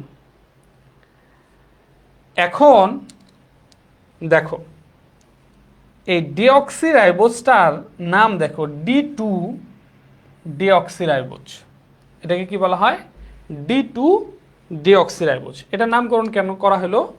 এই যে আমরা যদি হিসাব করি, যে সবার শেষের কার্বনের উপরের যে কার্বন, তো এটার মধ্যে দেখো ও এইচটা ডান পাশে আছে, যেহেতু ডান পাশে আছে অতএব এটা হবে কি, এটা হবে ডি, এটা হলো ডিঅক্সিরাইবোজ, তাহলে এটা হবে এই যে ডি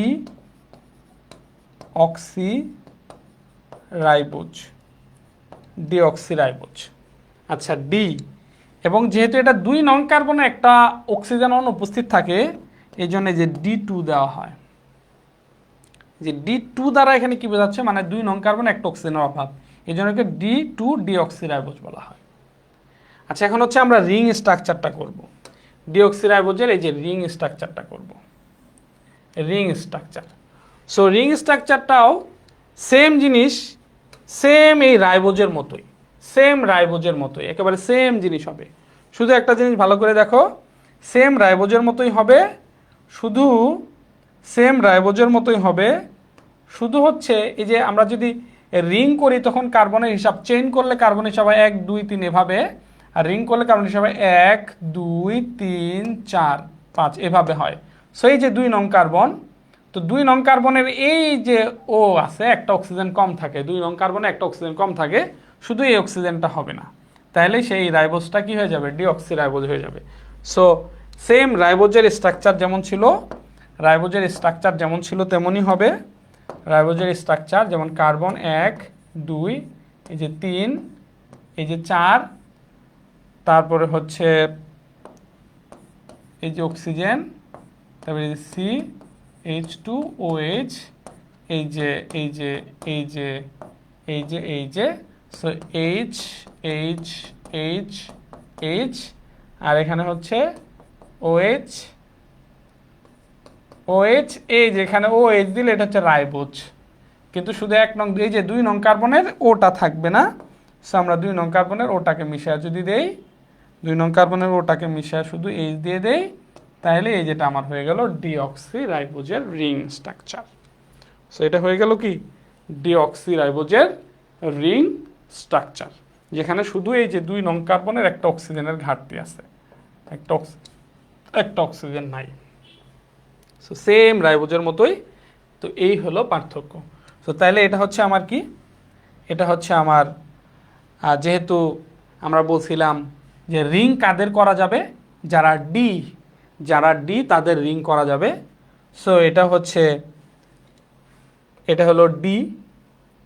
আবার দেখো এটা আমরা বলছিলাম যে OH যদি উপরে থাকে তাহলে সেটাকে হলে বিটা বলা হয়, এই OH-টা যদি নিচে থাকে 1 নং কার্বনে OH-টা উপরে যদি থাকে তাহলে বিটা বলা হয়, OH-টা নিচে থাকলে সেটাকে আলফা বলা হয়। যেহেতু এখানে OH-টা উপরে আছে অতএব এটা হচ্ছে বিটা, অতএব এটা হচ্ছে বিটা। তাহলে যেহেতু এটা বিটা তার মানে এটা হচ্ছে, এটার নামটা হয় হচ্ছে এই যে বিটা D2, এই যে যেহেতু OH উপরে আছে অতএব এটা হচ্ছে বিটা। আবার হচ্ছে যেহেতু যেটা রিং করা যায় সেটা অবশ্যই ডি, এবং 2 নং কার্বনের একটা অক্সিজেনের ঘাটতি আছে D2, এই যে ডিঅক্সি রাইবোজ, এটার নাম ডিঅক্সি রাইবোজ। সো এই যে বিটা D2 ডিঅক্সি রাইবোজ, এটা হচ্ছে কি, এটা হলো রিং স্ট্রাকচার, এটা হচ্ছে রিং স্ট্রাকচার। ক্লিয়ার? একেবারে সেম রাইবোজের মতোই ডিঅক্সি রাইবোজে শুধু এই 2 নং কার্বনে অক্সিজেনটা থাকবে না, আর এই 2 নং কার্বনে অক্সিজেনটা থাকবে না, বাকি সেম জিনিস। তাহলে আমি বর্ণনা এখন তুমি নিজে নিজেই করতে পারবা, এই ডিঅক্সি রাইবোজের বর্ণনা নিজে নিজেই করতে পারবা সে আগের মতো। যেমন এটা হচ্ছে একটা পেন্টোজ, এটা হলো একটা পেন্টোজ, তারপরে যেহেতু এটাতে অ্যালডিহাইড গ্রুপ থাকে অতএব এটা হচ্ছে অ্যালডো পেন্টোজ। তারপরে এটা সাধারণ আণবিক সংকেত হলো C5H10O4, এটা হচ্ছে ডিএনএ রাসায়নিক উপাদান হিসেবে কাজ করে, এটা হলো ডিএনএ রাসায়নিক উপাদান হিসেবে কাজ করে। তারপরে আরও বর্ণনা এগুলো আসতে পারে, গলনাঙ্গ ফুটনাঙ্গ বা আরও কিছু এগুলো আসতে পারে। তারপরে হচ্ছে যেহেতু এখানে মুক্ত অ্যালডিহাইড গ্রুপ থাকে, হ্যাঁ, অতএব এটাও ওই রিডিউসিং সুগারের মধ্যে পড়বে। এখন আমরা দেখি এটার বর্ণনা বইয়ের মধ্যে কি লিখছে, এই যে ডিঅক্সি রাইবোজ। সো এই হলো আমার চেইন গঠন, এই হচ্ছে আমার রিং গঠন। এই যে ডিঅক্সি রাইবোজ আর একটি অতি গুরুত্বপূর্ণ পেন্টোজ সুগার, এই যে পেন্টোজ সুগার। তো রাইবোজ যেমন পেন্টোজ সুগার ছিল, ডিঅক্সি রাইবোজও পেন্টোজ সুগার, কারণ ডিঅক্সি রাইবোজের মধ্যেও 5টা কার্বন থাকে। কয়টা কার্বন থাকে? 5টা। এই যে সংকেত হলো C5H10O4, এই যে C5, যেহেতু C5 5টা কার্বন তার মানে পেন্টোজ সুগার। যেহেতু অ্যালডিহাইড গ্রুপ থাকে, যে অ্যালডিহাইড গ্রুপ থাকে, হ্যাঁ, থাকে হচ্ছে এটা হচ্ছে কি ডি, এটাকে বলা হয় ডিঅক্সি, যে অ্যালডো পেন্টোজ বলা হয়। এটাকে কি বলা হয়? যেহেতু অ্যালডিহাইড গ্রুপ আছে এবং পেন্টোজ তার মানে এটা হচ্ছে অ্যালডো পেন্টোজ। এই যে বিজারণ ক্ষমতা সম্পন্ন, যেহেতু বিজারণ ক্ষমতা সম্পন্ন তাহলে সেটা হচ্ছে রিডিউসিং সুগার, তাহলে সেটা হচ্ছে রিডিউসিং সুগার। ঠিক আছে, বিজারণ ক্ষমতা সম্পন্ন। এই যে এটি রাইবোজ সুগারের মতোই, শুধু কি হলো, এই যে এটা রাইবোজ সুগারের মতো শুধু 2 নং কার্বনের OH গ্রুপের পরিবর্তে কেবলমাত্র একটা হাইড্রোজেন পরমাণু থাকে, মানে অক্সিজেনটা থাকে না। এই যে ডিঅক্সি অর্থ হলো অক্সিজেন ছাড়া, উইদাউট অক্সিজেন। কোথায়? 2 নাম্বার কার্বনে একটা অক্সিজেন নাই, ব্যাস। এই যে 2 নং কার্বনে কোনো অক্সিজেন নেই। 1 নং কার্বন অবস্থানের কারণে এই যে সেম ভাবে পিউরিন পাইরিমিডিন বেস যুক্ত হলে এটি ডিঅক্সিরাইবোজ সৃষ্টি করে। সেম আগের মতোই কাহিনী। এই যে এই যে এই যে এই যে এই যে ডিএনএর ক্ষেত্রে, এই যে ডিএনএর ক্ষেত্রে এখন এই যে 5 কার্বনযুক্ত শর্করা যেটা, এটা হলো ডিঅক্সিরাইবোজ। এর সাথে একটা পিউরিন বা পাইরিমিডিন যদি যুক্ত হয় বা নাইট্রোজেন ক্লোরাইড বেস যুক্ত হয়, তখন সেটা নিউক্লিওসাইড হয়। তার সাথে আরেকটা অজৈব ফসফেট যুক্ত হলে সেটা নিউক্লিওটাইড হয়। সেম আগের মতোই কথা প্রযোজ্য, সেম আগের মতো কথা এটার জন্য প্রযোজ্য।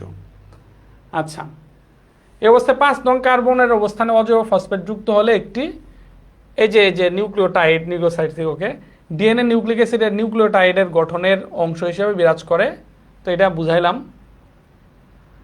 এছাড়া সুগার ডিএনএ, আচ্ছা ওকে, ডিঅক্সিরাইবোজ বিজারণ ক্ষমতা সেম জিনিস, সেম সেম সেম সেম জিনিস, একেবারে ওইটার সাথে তুলনা করে বর্ণনা দেওয়া হয়েছে। তবে এখানে গলনাঙ্ক, তারপরে হচ্ছে ওই কার সাথে বিক্রিয়া করে, ওগুলো আলোচনা নাই। সো ওগুলো আমরা আলোচনায় দিব না।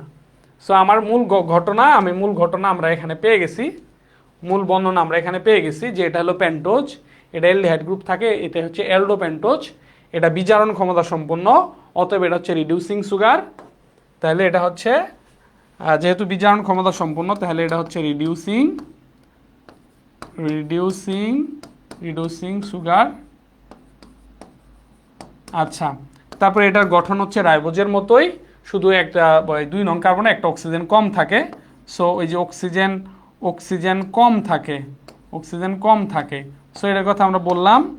এরপরে হচ্ছে আর কি হতে পারে, ওই যে নিউক্লিওটাইড, এটার কথা বলবো। নিউক্লিওসাইড ও নিউক্লিওটাইড নিউক্লিওটাইড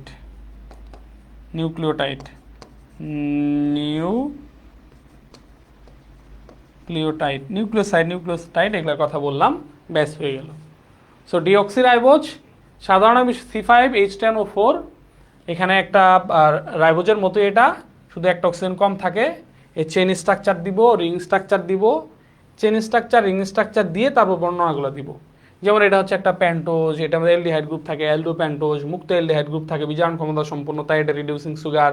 2 নং কার্বনের মধ্যে রাইবোজের মতোই গঠন, তবে 2 নং কার্বনের একটা অক্সিজেন কম থাকে। তারপর হচ্ছে এই এই ডিঅক্সিরাইবোজ, এটা হচ্ছে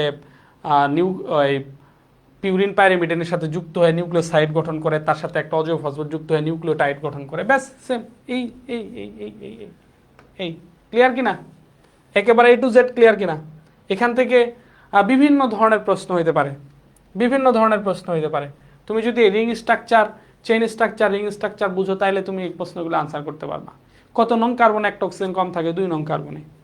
তারপরে হচ্ছে প্রশ্ন দিবে যে ডিঅক্সিরাইবোজ কি অ্যালডিহাইডের না কিটোনের? অ্যালডিহাইডের, এই জন্য এটাকে অ্যালডোপেন্টোজ বলা হয়। এটা কি রিডিউসিং সুগার না? রিডিউসিং সুগার না, নন রিডিউসিং সুগার। এটা হলো রিডিউসিং সুগার। কেন এটা রিডিউসিং সুগার? কারণ এখানে কি মুক্ত এই যে অ্যালডিহাইড গ্রুপ থাকে, এই জন্য হচ্ছে রিডিউসিং সুগার, এবং এটা কি বিজারণ ক্ষমতা সম্পন্ন। ঠিক আছে, এই মোটামুটি হলোই তো, ব্যাস। পারছে কিনা? পারবো, বুঝছি, আলহামদুলিল্লাহ। ক্লিয়ার কিনা? যদি একেবারে ক্লিয়ার হয় তাহলে ক্লিয়ার বলো।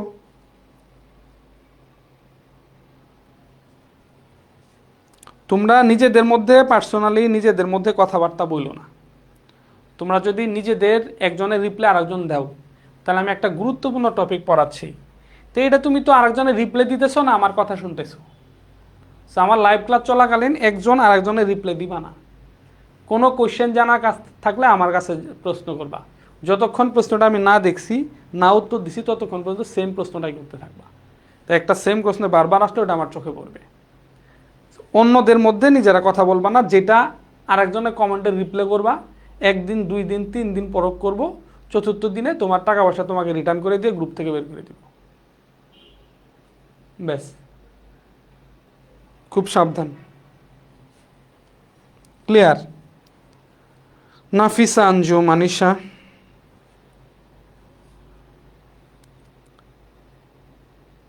কেন অক্সিজেন কম থাকে? বুঝছি, কেন অক্সিজেন কম থাকে এটা তো না। কেন অক্সিজেন কম থাকে? এখন তুমি যদি বলছো যে ছেলেদের তুলনায় মেয়েদের উচ্চতা কেন কম, এটা কোনো এটা কোনো উত্তর নাই। কারণ সৃষ্টির শুরু থেকেই ছেলেদের স্বাভাবিক উচ্চতা বেশি, মেয়েদের স্বাভাবিক উচ্চতা কম। তো এটার উত্তর কি? তো এটা হলো ডিঅক্সিরাইবোজের গঠন। ডিঅক্সিরাইবোজ বিজ্ঞানীরা বের করে দেখছে যে এটার মধ্যে 5টা কার্বন আছে, 10টা হাইড্রোজেন আছে, 1টা অক্সিজেন, 4টা অক্সিজেন আছে। আর রাইবোজের মধ্যে 5টা অক্সিজেন আছে। পার্থক্য হইল এটাই। এবং স্বাভাবিকভাবে বিজ্ঞানীদের গবেষণা অনুসারে এই যে এরকমই পাওয়া গেছে যে একটা অক্সিজেন কম, তাহলে কোথায়? এই যে 2 নং কম। এটা হলো এটার উত্তর। তো এটার গঠনই এমন। আচ্ছা, এখন আমরা পড়বো তাহলে রাইবোজ পড়লাম, ডিঅক্সিরাইবোজ পড়লাম। এখন আমরা পড়বো হচ্ছে এই যে আমরা ওই যে ভুল যেটা পড়াইছিলাম, আসলে রাইবুলোজ মনে করে পড়াইছিলাম। এখন আমরা পড়বো হচ্ছে রাইবুলোজ। রাইবুলোজ রাইবুলোজ এটারও সাধারণ আণবিক সংকেত হলো C5H10O5। রাইবোজের সাধারণ আণবিক সংকেত আর রাইবুলোজের সাধারণ আণবিক সংকেত একই। ডিঅক্সিরাইবোজে শুধু এখানে 4 ছিল, বাট রাইবোজ আর রাইবুলোজ দুইটার সাধারণ আণবিক সংকেত এক। সুতরাং আমরা যখন পড়বো, আমরা রাইবোজের সাথে রাইবুলোজ পড়বো, কম্প্যারিজন এটা আসবে। যেহেতু ডিএনএ এর সাথে আরএনএ, এর জন্য রাইবোজ আর ডিঅক্সিরাইবোজ একসাথে পড়ছি। কিন্তু একসাথে পড়া উচিত ছিল কি রাইবোজের সাথে রাইবুলোজের। কেন? শর্করা 2 ধরনের হয়, একটা হচ্ছে অ্যালডিহাইডের শর্করা, একটা হলো কিটোনের শর্করা। এই যে রাইবোজ হচ্ছে অ্যালডিহাইডের শর্করা, আর রাইবুলোজ এটা হচ্ছে কিটোনের শর্করা। দুইটার সাধারণ আণবিক সংকেত একই, কিন্তু গঠন যা ভিন্ন। একটার মধ্যে অ্যালডিহাইড গ্রুপ থাকে, একটার মধ্যে কিটোন গ্রুপ থাকে। কথা কি বুঝাইতে পারছি? আচ্ছা, তাইলে আমরা এখন রাইবুলোজ পড়ব। তো রাইবোজের গঠনটা আমরা আগে দেখি। রাইবুলোজ পড়ার আগে আমরা একটু রাইবোজের গঠনটা দেখি। রাইবোজের গঠনটা ছিল যে 1 2, এই যে 3, এই যে 4, 1 2 3 4, এই যে 5, এই যে H2OH, এখানে ছিল CHO, তারপরে হচ্ছে এগুলা এই পাশে ছিল H H H, এই পাশে ছিল OH OH OH। এটা ছিল আমার রাইবোজ। এটা ছিল কি রাইবোজ। এই যে রাইবোজের 2 নং কার্বন, এই যে এখানে একটা হাইড্রোজেন, রাইবোজের এই হাইড্রোজেনটা আর এই হাইড্রোজেনটা উপরে উঠে যায়। তো উপরে উঠে গেলে কি হবে? এই যে CHOর সাথে এই যে CH2OH, CHOর সাথে 2টা হাইড্রোজেন, এই যে এই 2টা হাইড্রোজেন উপরে উঠে যাবে। সো এখানে এই হাইড্রোজেনটা আর থাকলো না, এই হাইড্রোজেনটা আর থাকলো না। যেহেতু তাহলে এই হাতটা খালি থাকবে, অক্সিজেনের তো 2টা হাত, সো এই হাতটা তখন এই পাশে দিবে। ব্যাস, এই যে হয়ে গেল রাইবুলোজ। তাহলে রাইবুলোজ, এই যে রাইবুলোজ হয়ে গেল, রাইবোজ থেকে রাইবুলোজ হলো। সো রাইবুলোজটা আমরা আর একটু দেখাই। আমরা যদি রাইবুলোজটা এখানে দেখাই, এই যে 1 2 3 4, এই যে 5, এই যে CH2OH এখানে দিলাম, এই যে CH2OH, তারপরে এই যে HOH HOH, এখানে এই যে একটা কিটোন গ্রুপ। তাহলে রাইবোজ দেখো, রাইবোজ এই যে রাইবোজ দেখো, রাইবোজের মধ্যে অ্যালডিহাইড গ্রুপ ছিল। রাইবোজের মধ্যে কি গ্রুপ ছিল? এই যে রাইবোজের মধ্যে অ্যালডিহাইড গ্রুপ ছিল। রাইবোজের মধ্যে কি অ্যালডিহাইড গ্রুপ ছিল। আর এই যে রাইবুলোজ দেখো, রাইবুলোজের মধ্যে এই যে CO কিটোন গ্রুপ। তাহলে সেম রাইবোজেরও C5H10O5, ইয়েরও রাইবুলোজেরও C5H10O5। পার্থক্য কোথায়? রাইবোজের মধ্যে কি ছিল? রাইবোজটা কেমন ছিল? এই যে রাইবোজটা আমি এখানে দেখাই, তাহলে বোঝা যাবে। তো এটা তো আমরা বুঝছি। সো আমি এখানে একটা রাইবোজ বানাই, তাহলে বুঝতে আর একটু সুবিধা হবে। সো আমি যদি এটা রাইবোজ বানাই, তাহলে হচ্ছে 1 2 3, এই যে যদি আমরা এটাকে রাইবোজ বানাই, এই যে CHO, এখানে এই যে HOH, এই যে এটা হচ্ছে আমার রাইবোজ, এটা হচ্ছে রাইবোজ, এটা হলো রাইবোজ, আর এটা হচ্ছে রাইবুলোজ। তো রাইবোজেরও সাধারণ আণবিক সংকেত হলো C5H10O5, রাইবুলোজেরও C5H10O5। পার্থক্য কি? এই যে রাইবোজের মধ্যে কি আছে? রাইবোজের মধ্যে হচ্ছে অ্যালডিহাইড গ্রুপ, রাইবোলোজের মধ্যে হচ্ছে কিটোন গ্রুপ। এই জন্য রাইবোজ হচ্ছে অ্যালডোপেন্টোজ, যেহেতু 5 কার্বন বিশিষ্ট অ্যালডোপেন্টোজ, আর রাইবোলোজ হচ্ছে কিটোপেন্টোজ। যেহেতু কিটোন গ্রুপ আছে এই জন্য, কিটোন গ্রুপ যেহেতু আছে, কিটোন গ্রুপ আছে এই জন্য এটাকে কি বলা হয়? কিটোপেন্টোজ বলা হয়। কিটোন গ্রুপ থাকায় এই জন্য এটাকে কি বলা হয়? কিটোপেন্টোজ, কিটোপেন্টোজ, কিটোপেন্টোজ বলা হয়। রাইবোলোজকে কি বলা হয়? কিটোপেন্টোজ বলা হয়। আচ্ছা, এই যে কিটোপেন্টোজ বলা হয়, কিটোপেন্টোজ বলা হয়। তবে রাইবোলোজের বর্ণনা ওইভাবে আসে না, হ্যাঁ, বাট সালোক সংশ্লেষণ প্রক্রিয়া, এই যে রাইবোলোজ হতে কার্বন তৈরি, রাইবোলোজ 1,5 ডাইফসফেট তৈরি হয়। ওই যে আমরা একটু আগে বলছিলাম যে সালোক সংশ্লেষণের আলোক নিরপেক্ষ পর্যায়ে কার্বন ডাই অক্সাইড গ্রহণ করে ক্লোরোফিলের মধ্যে থাকে রাইবোলোজ 1,5 ডাইফসফেট, তার সাথে যুক্ত হয়ে অস্থায়ী কিটো অ্যাসিড তৈরি করে। মনে হচ্ছে? আচ্ছা, মনে হইলে যারা আমার ক্লাস করছো 4th অধ্যায় এটা ছিল, বা সহজ বায়োলজি বই যাদের কাছে আছে ছিল, ফাইন। তাইলে হচ্ছে যে এই যে হচ্ছে এই যে রাইবোলোজ, ওই হলো সেই রাইবোলোজ, যেটা হলো কি, ওই যে কার্বন ডাই অক্সাইড গ্রহণ কইরা ওই আলোক নিরপেক্ষ পর্যায়ে শর্করা তৈরিতে ভূমিকা রাখে। সো এই হলো রাইবোলোজের বর্ণনাটা পরীক্ষার জন্য, পরীক্ষার মধ্যে লেস ইম্পর্টেন্ট, বেশি ইম্পর্টেন্ট না, এটা বেশি ইম্পর্টেন্ট না। তবে ইম্পর্টেন্ট হচ্ছে রাইবোজ এবং ডিঅক্সি রাইবোজ বেশি ইম্পর্টেন্ট, পরীক্ষার মধ্যে এই দুইটা আসে। সো আমরা তাইলে কি পড়লাম? এই যে রাইবোজ, এই যে রাইবোলোজ, তাহলে দুইটারই সেম আণবিক সংকেত, তবে হচ্ছে কি, তবে গাঠনিক সংকেত হলো ভিন্ন, একটা হচ্ছে কিটোনের, একটা হচ্ছে অ্যালডিহাইডের, ঠিক আছে? আচ্ছা, তারপরে হচ্ছে কি, এটাকে কিটোপেন্টোজ বলা হয়, ওটাকে অ্যালডোপেন্টোজ বলা হয়, কিটোপেন্টোজ, অ্যালডোপেন্টোজ। তারপরে আরও যত দুইটার মধ্যে এখন পার্থক্য আসতে পারে, সো এই পার্থক্যটাও পরীক্ষার মধ্যে দিতে পারে, অনেক সময় খ নাম্বারে দিতে পারে, বা গ নাম্বারে দিতে আমি এখনো দেখি নাই, দিলেও দিতে পারে, বাট ধরো খ নাম্বারে দেওয়ার সম্ভাবনা বেশি আছে, যে রাইবোজ এবং ডিঅক্সিরাইবোজ। আচ্ছা, এখানে রাইবোজ এবং ডিঅক্সিরাইবোজের মধ্যে পার্থক্য আছে। রাইবোজ এবং রাইবোলোজের মধ্যে পার্থক্য নাই। সো আমরা একটা পার্থক্য আমরা দেখবো, যে এই পার্থক্যটা একটু আগে দেখালেই ভালো হইতো। আচ্ছা, তাহলে দেখো, যেহেতু রাইবোলোজ আমার পরীক্ষার জন্য অতটা গুরুত্বপূর্ণ না, যেহেতু একটা অ্যালডিহাইডের একটা কিটোনের, এই জন্য রাইবোলোজের গঠনটা আমরা দেখছি। তো এটাই আমরা অতিরিক্ত দেখছি যে আমার এটা রিং করার দরকার নাই, যেহেতু এটা আমার পরীক্ষার মধ্যে আমার রাইবোলোজটা ইম্পর্টেন্ট না। সো আমরা শুধু তোমাদের এই আবুল হাসান স্যারের বইয়ের মধ্যে এটার রিংটাও কিন্তু দেখে, মানে এটার গঠনটাও দেখায় নাই, আমি কিন্তু গঠনটা দেখায় বুঝাই দিলাম। সো এখন আমার যেহেতু পরীক্ষার মধ্যে প্রশ্ন আসে বেশিরভাগ রাইবোজের সাথে রাইবোজের গঠন আসে, ডিঅক্সিরাইবোজের গঠন আসে, এবং ডিএনএ আরএনএর সাথে যে কম্পেয়ার করে প্রশ্নটা বেশি দেয়। তো রাইবোজ এবং ডিঅক্সিরাইবোজের মধ্যে পার্থক্যটা আমরা দেখব। রাইবোজ এবং ডিঅক্সিরাইবোজের মধ্যে পার্থক্য, স্বাভাবিকভাবেই রাইবোজ আরএনএর উপাদান, আর ডিঅক্সিরাইবোজ হচ্ছে ডিএনএর উপাদান। এটা হলো মূল জিনিস, আমরা মাথায় রাখবো। সো আমরা একটু পার্থক্যটা দেখি। রাইবোজ হচ্ছে আরএনএর অপরিহার্য উপাদান, আর ডিঅক্সিরাইবোজ হচ্ছে ডিএনএর অপরিহার্য উপাদান। এই যে হাইড্রোক্লোরিক অ্যাসিডের সাথে বিক্রিয়া করে কি করছিল? ফারফিউরার অ্যাসিড তৈরি করছিল। আর ডিঅক্সিরাইবোজ কি করে? হাইড্রোক্লোরিক অ্যাসিডের সাথে বিক্রিয়া করে লেভুলিনিক অ্যাসিড উৎপন্ন করে। সো এটাও আমার এমসিকিউর জন্য ইম্পর্টেন্ট তথ্য,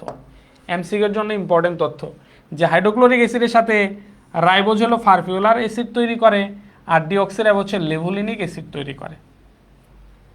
তারপরে আমরা যদি রাইবোজের গঠন দেখি, রাইবোজের মধ্যে কার্বন কয়টা থাকে? 1 2 3 4 5টা কার্বন থাকে, এবং অক্সিজেন থাকে হলো 5টা। রাইবোজের মধ্যে অক্সিজেন 5টা থাকে। এই যে রাইবোজের মধ্যে অক্সিজেন 5টা থাকে, আর ডিঅক্সিরাইবোজের মধ্যে অক্সিজেন 4টা থাকে, একটা অক্সিজেন কম থাকে, রাইট? তো এটার মধ্যে আসছে আণবিক গঠনে রাইবোজের মধ্যে যে 5টা অক্সিজেন পরমাণু থাকে, আর ডিঅক্সিরাইবোজের মধ্যে এই যে 4টা অক্সিজেন পরমাণু থাকে। তারপর হচ্ছে কি OH গ্রুপ, এই যে 2 নং কার্বনে একটা OH গ্রুপ যুক্ত থাকে। তা রাইবোজের এই যে স্ট্রাকচার আমরা দেখছি, আমরা তো এটা পড়লাম, রাইবোজ এবং ডিঅক্সিরাইবোজ পড়লাম। এই যে হচ্ছে আমার ডিঅক্সিরাইবোজ, এই যে হচ্ছে আমার রাইবোজ, এই যে রাইবোজ, রাইবোজের মধ্যে এই যে 2 নং কার্বনের মধ্যে একটা OH গ্রুপ থাকে, আর ডিঅক্সিরাইবোজের মধ্যে 2 নং কার্বনের মধ্যে একটা হাইড্রোজেন পরমাণু থাকে, OH গ্রুপ থাকে না। সো এটাই এখানে বলছে, এই যে 2 নং, এই যে 2 নং কার্বনের মধ্যে একটা OH গ্রুপ যুক্ত থাকে, এখানে 2 নং কার্বনের মধ্যে কেবল একটা হাইড্রোজেন যুক্ত থাকে। তারপর হচ্ছে নিউক্লিওটাইড ও শর্করা তৈরিতে অংশগ্রহণ করে। তাই রাইবোজ হচ্ছে কি নিউক্লিওটাইড এবং শর্করা তৈরিতে অংশগ্রহণ করে, আর ডিঅক্সিরাইবোজ হচ্ছে ডিঅক্সি নিউক্লিওটাইড গঠনে অংশগ্রহণ করে। ডিঅক্সি নিউক্লিওটাইড, যেহেতু আরএনএ, তাহলে আরএনএ তৈরি করবে নিউক্লিওটাইড, আর ডিএনএ তৈরি করবে হচ্ছে ডিঅক্সি নিউক্লিওটাইড। এই হচ্ছে মোটামুটি রাইবোজ এবং ডিঅক্সিরাইবোজের মধ্যে পার্থক্য খ নাম্বারে আসতে পারে। এখান থেকে পরীক্ষার মধ্যে আসার মতো, মেডিকেল এডমিশন বা ফাইনাল পরীক্ষার মধ্যে আসার মতো ইম্পর্টেন্ট তথ্য যেটা দাগায় দিছি, সেটা হলো এই যে হাইড্রোক্লোরিক অ্যাসিডের সাথে বিক্রিয়া করে ফারফিউরাল অ্যাসিড তৈরি করে, আর এরা হচ্ছে হাইড্রোক্লোরিক অ্যাসিডের সাথে বিক্রিয়া করে লেভোনিলিক অ্যাসিড তৈরি করে। সো আমরা এখনকার যে প্রশ্নটা পড়লাম, এই প্রশ্নটা আমরা একটু লিখে রাখি, সেটা হচ্ছে রাইবোজ ও ডিঅক্সিরাইবোজের পার্থক্য পরীক্ষার মধ্যে আসলে খ নাম্বারে আসতে পারে। সো ক্লিয়ার কিনা, বুঝছো কিনা, মুখস্থ হয়েছে কিনা? সো রাইবোজ এবং ডিঅক্সিরাইবোজের ক্লিয়ার কিনা? ক্লিয়ার হলে আমাকে বলো যে আমি বুঝছি। ক্লিয়ার কিনা? ক্লিয়ার হলে বলো যে বুঝছি।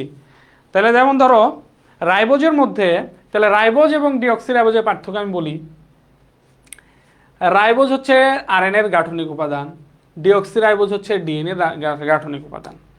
তাহলে রাইবোজ হচ্ছে আরএনএর গাঠনিক উপাদান, ডিঅক্সিরাইবোজ হচ্ছে ডিএনএর গাঠনিক উপাদান। এটা নিউক্লিওটাইড তৈরি করে, এটা হচ্ছে ডিঅক্সি নিউক্লিওটাইড তৈরি করে।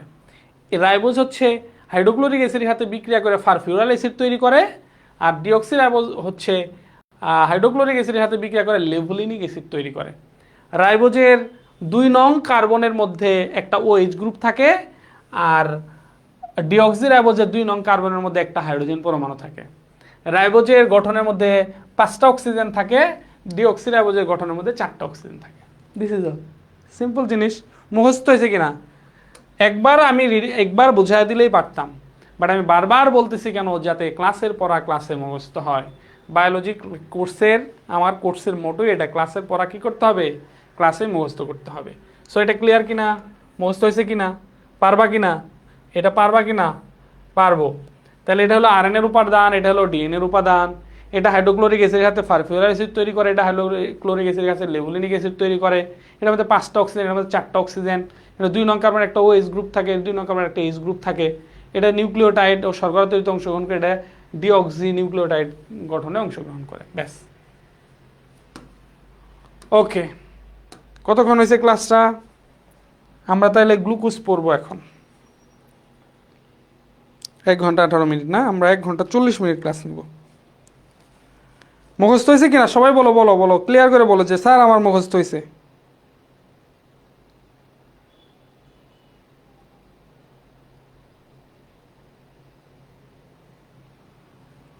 শোনো, আচ্ছা তোমাদের এখানে একটা কথা বলি, দাঁড়াও। এই যে দেখো, এই যে আমরা রাইবোজের স্ট্রাকচার পড়লাম, পরে বর্ণনা দেওয়ার চেষ্টা করলাম, ডিঅক্সিরাইবোজের স্ট্রাকচার পরে একটু বর্ণনা দেওয়ার চেষ্টা করলাম, রাইবোজের স্ট্রাকচার পরে বর্ণনা দেওয়ার চেষ্টা করলাম। সো এগুলা দেখবা এই যে বইয়ের মধ্যে যে তথ্যগুলো আছে, এগুলা প্যাসেজ আকারে দেওয়া, এগুলা বুঝতে একটু সমস্যা হয়। তো এই বিষয়গুলোকে একটু পয়েন্ট আকারে এনে যা সহজ করে সার নির্যাস করা হয়েছে এই যে সহজ বায়োলজি বইতে। তো বিশেষ করে তোমরা যারা আমার ক্লাস করো, এই যে ইন্টারমিডিয়েটের বায়োলজি প্রথম পত্র সহজ বায়োলজি, সো তোমাদের 9-10-এ যেমন আমার বায়োলজি পড়ছো সহজ বায়োলজি, সেমভাবে ইন্টারমিডিয়েটেরও এই যে সহজ বায়োলজি। সো এই যে তোমাদের যে বায়োলজি বইটা কিন্তু অনেক মোটা, অনেক বড়। এই বইটার সার নির্যাস করা হয়েছে, যে এই বইটার সার নির্যাস করা হয়েছে এটা। এবার এই যে 26 সালের এইচএসসি পরীক্ষা হয়ে গেছে, আলহামদুলিল্লাহ এখান থেকে প্রত্যেকটা বোর্ডের প্রত্যেকটা প্রশ্ন এই বই থেকে কমন। সিকিউ যদিও বইটা শুধু সিকিউ এর, বাট এমসিকিউ কমন। ঠিক আছে? সো হচ্ছে যে এই বইটা দ্রুত সংগ্রহ করবা, যারা হয়তো অনেকেই জানে না, আবার অনেকেই জানে সংগ্রহ করছে আলহামদুলিল্লাহ। সো তোমরা যারা বিশেষ করে আমার বায়োলজি ক্লাস করো, আমার পড়ার যাদের ভালো লাগে আমার ক্লাস করো এবং আমার ক্লাস করে নোট করো। সো যেহেতু তুমি আমার ক্লাস করো এবং হচ্ছে যে তাহলে তুমি যদি এই বইটা যদি থাকে তাহলে তোমার জন্য এটাকে আরও হেল্প করবে, বায়োলজিটাকে আরও সহজ করে দিবে। এবং এটা হলো সার নির্যাস, এটা এমন কিছু আছে এটার মধ্যে যা আছে তাই পরীক্ষা আসবে, যা নাই তার পরীক্ষা আসবে না। সো এটা তোমার বায়োলজির যাত্রাটাকে সহজ করতে পারে, একেবারে সহজ করবে, স্মুথ করবে। সো এই বইটা যারা এখনও সংগ্রহ করো নাই, সংগ্রহ করে ফেলবা, নিজের ভালো হবে। বাট কেউ যদি শুধু আমার ক্লাস করে মনে করো যে ওকে ফাইন, আপনার ক্লাস করে আমি বুঝি, এগুলা দিয়ে আমি একা একা সুন্দর করে নোট করতে পারি, আমি গুছিয়ে সৃজনশীল লিখতে পারি, তাহলে তার জন্য দরকার নাই। ঠিক আছে? বইটা রকমারি.com-এ আছে, একেবারে ক্যাশ অন ডেলিভারিতে বইটা সংগ্রহ করবা। আই থিঙ্ক বইটা পাওয়ার পর তুমি খুশি হয়ে যাবা। আর 9-10-এর বায়োলজির চেয়ে এটা আমার কাছে বেশি ভালো লাগে, যে আমার কাছে মনে হয় যে 9-10-এরটা চেয়ে এটা আরও বেশি সুন্দর হয়েছে। সো সংগ্রহ করে ফেলো, ভালো হবে, এটা তোমার রেজাল্টটাকে ডিফারেন্ট করে দিবে একেবারে চমৎকারভাবে, 9-10-এরটার মতোই, তার চেয়ে বেশি ভালো লাগবে ইনশাআল্লাহ। সো একেবারে রকমারি.com থেকে নিবা, অথবা যদি এটা একটু ঝামেলা মনে করো আমার কাছ থেকে সরাসরি নিতে চাও, বা হচ্ছে যে কোনো তথ্য যদি জানার থাকে কিভাবে নিবা এই সেই লিঙ্কটি, তাহলে আমাকে হোয়াটসঅ্যাপ করবা।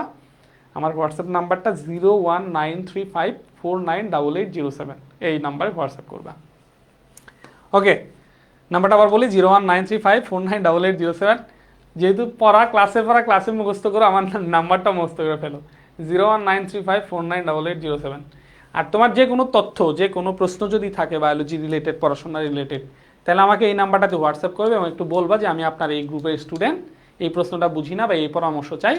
তাহলে তুমি যে আমার কোর্সের স্টুডেন্ট হও তাহলে একটু বেশি প্রায়োরিটি পাবা, ওটা আমাকে দ্রুত ফরওয়ার্ড করে দিবে, আমি তোমাকে আনসার করে দেবো ইনশাআল্লাহ, নো টেনশন। আচ্ছা, এখন আমরা গ্লুকোজ পড়বো। গ্লুকোজ ভেরি ভেরি ইম্পর্টেন্ট, মানে এতক্ষণ যেগুলা পড়ছি তার চেয়ে সবচেয়ে বেশি ইম্পর্টেন্ট হচ্ছে গ্লুকোজটা। গ্লুকোজটা সবচেয়ে বেশি ইম্পর্টেন্ট।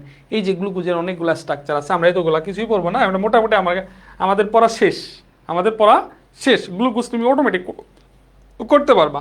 সো আমরা শুরু করি হচ্ছে গ্লুকোজ পড়বো এখন আমরা। সো গ্লুকোজ যেহেতু very very important topic, so একটু মনোযোগ দাও, আমরা এখন গ্লুকোজটা পড়বো। গ্লুকোজ আমাদের এখনকার টপিক হচ্ছে এই যে গ্লুকোজ।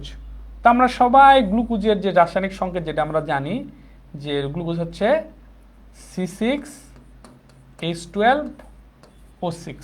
দেখো তো মনোস্যাকারাইডের সাধারণ আণবিক সংকেত কি ছিল? CnH2nOn। তো সি এর n এর মান যদি 6 হয় তাহলে C6H12O6 মিলে গেছে, অতএব এটা হচ্ছে একটা মনোস্যাকারাইড। এটা হচ্ছে একটা কি? তাহলে গ্লুকোজ সংক্রান্ত তথ্য পাইলাম, প্রথমেই তথ্য পেলাম এটা হচ্ছে একটা মনোস্যাকারাইড এবং এটার মধ্যে 6টা কার্বন আছে, তার মানে এটা হলো হেক্সোজ। এটা হচ্ছে হেক্সোজ। মনোস্যাকারাইডের মধ্যে কি আছে? ট্রায়োজ, টেট্রোজ, পেন্টোজ, হেক্সোজ, 6 কার্বন বিশিষ্ট। আচ্ছা, তো 2টা তথ্য আমরা পাইলাম এখান থেকে। এখন আমরা এটার একটু স্ট্রাকচার করব, মনোস্যাকারাইডের গ্লুকোজের আমরা স্ট্রাকচার করব। সো আমরা যেভাবে স্ট্রাকচার শিখছি সেভাবেই করব। এই যে 6টা কার্বন আছে, তো 1 2 3, এই যে 4, এই যে 5, এই যে 6টা কার্বন দিয়ে দিলাম। এই যে প্রথম কার্বনটা সবার শেষে কার্বনটা CH2OH দিয়ে দিলাম, আর এই কার্বনটাতে CHO, এই যে আমি অ্যালডিহাইড গ্রুপ দিয়ে দিলাম। তারপরে যে কার্বনগুলো আছে এই যে আমি একটা করে হাত দিয়ে দিলাম, একটা করে হাত দিয়ে দিলাম। তো এখন রাইবোজের ক্ষেত্রে আমরা যেটা করছিলাম, রাইবোজের ক্ষেত্রে এখানে এইচ এইচ এইচ এইচ দিছিলাম, আরেকটা এই পাশে O H O H O H O H দিছিলাম। তবে গ্লুকোজের ক্ষেত্রে সব এক পাশে এইচ আর এক পাশে ও এইচ এভাবে দেওয়া যাবে না। গ্লুকোজের ক্ষেত্রে এভাবে দেওয়া যাবে না। এখন এটা একটু মনে রাখতে হবে, এক পাশে এইচ যাবে আর এক পাশে ওইচ যাবে, এটা একটু মনে রাখা লাগবে।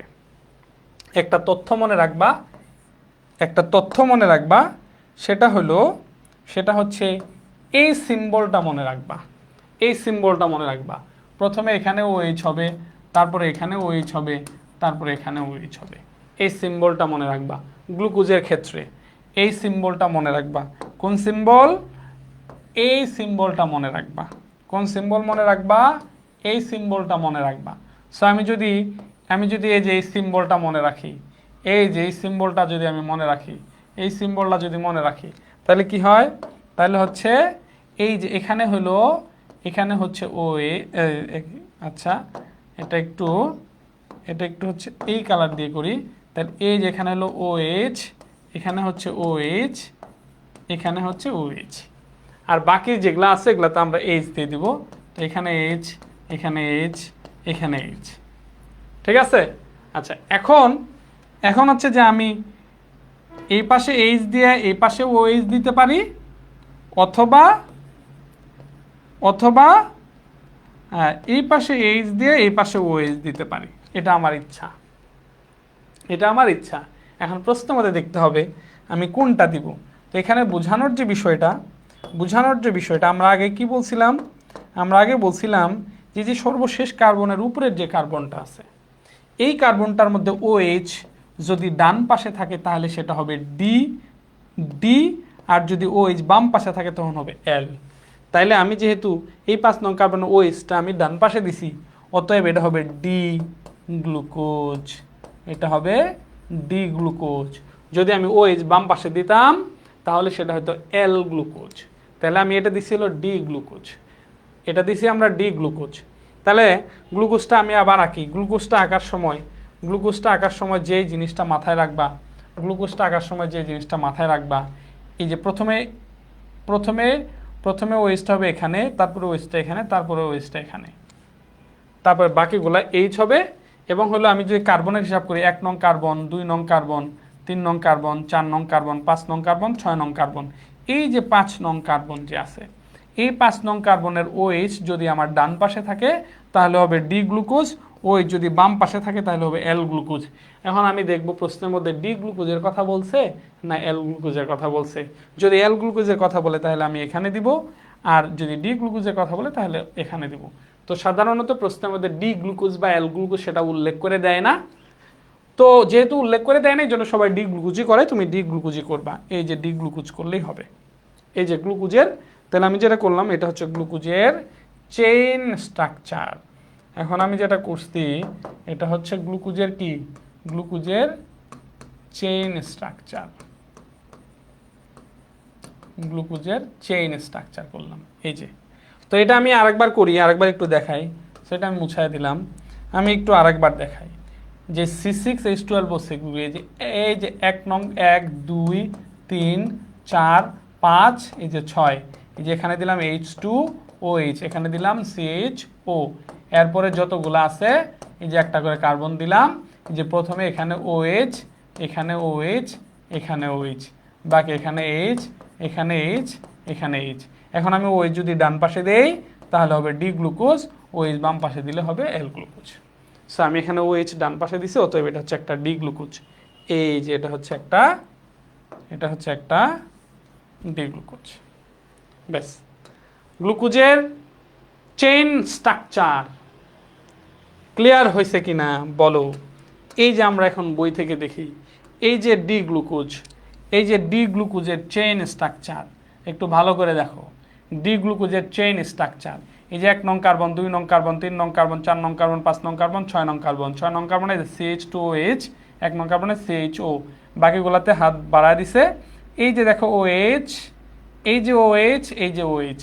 সো এই যে স্ট্রাকচারটা মনে রাখো, এই স্ট্রাকচারটা মনে রাখো, ঠিক আছে?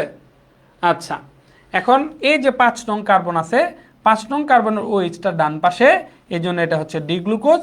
এই যে সেম জিনিস 5 নং কার্বনের এই যে OH-টা এখানে বাম পাশে চলে আসছে, অতএব এটা হচ্ছে এল গ্লুকোজ।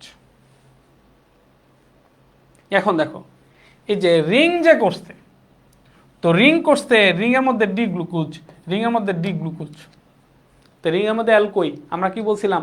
এল গ্লুকোজের রিং স্ট্রাকচার হয় না। এল গ্লুকোজের কি হয় না? এল গ্লুকোজের রিং স্ট্রাকচার হয় না। সো রিং যাদের হবে সবসময় ডি গ্লুকোজের রিং স্ট্রাকচার হবে, বা ডি এর, ডি মনোস্যাকারাইডের রিং স্ট্রাকচার হবে। তুই কিছু বলবি?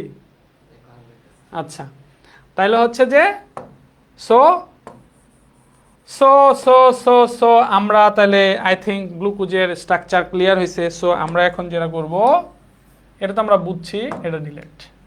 এখন আমরা এই ডি গ্লুকোজের রিং স্ট্রাকচারটা করব।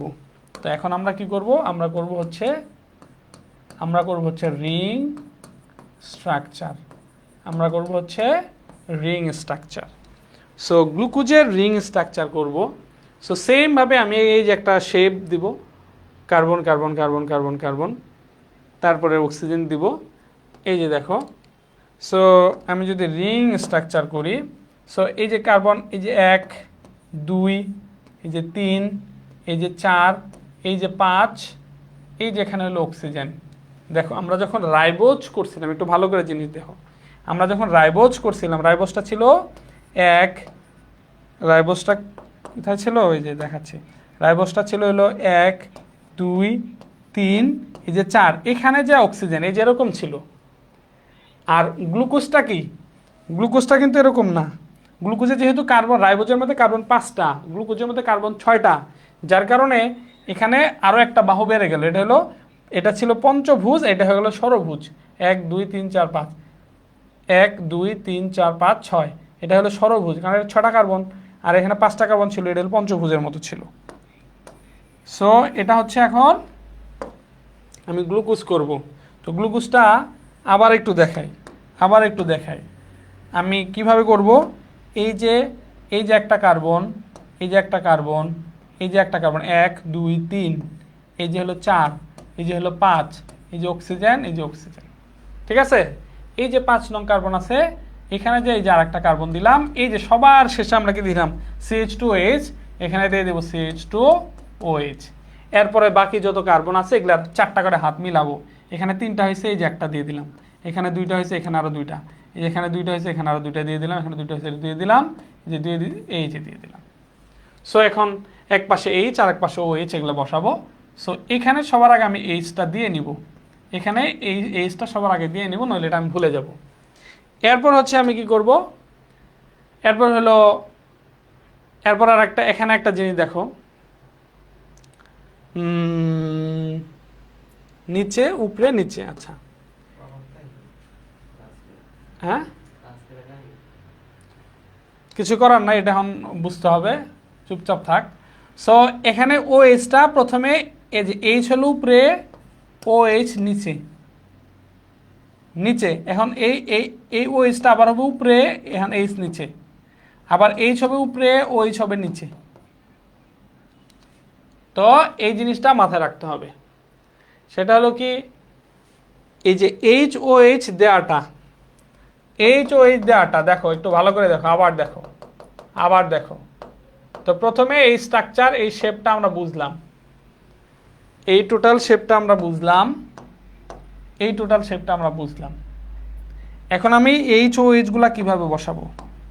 প্রথমে আমি এখানে একটা H দিয়ে নিব, ওকে ফাইন, নিচে H গেছে, এই যে H হলো উপরে, OH নিচে, H উপরে, OH নিচে, তাহলে OH এখানে নিচে, এখানে হবে OH উপরে, এই যে OH উপরে, H নিচে, এখানে OH উপরে, তাহলে এখানে H হবে নিচে, যে OH নিচে, H উপরে, নিচে উপরে নিচে, এটা মনে রাখবো আমরা, নিচে উপরে নিচে, নিচে উপরে নিচে, নিচে উপরে নিচে, নিচে উপরে নিচে।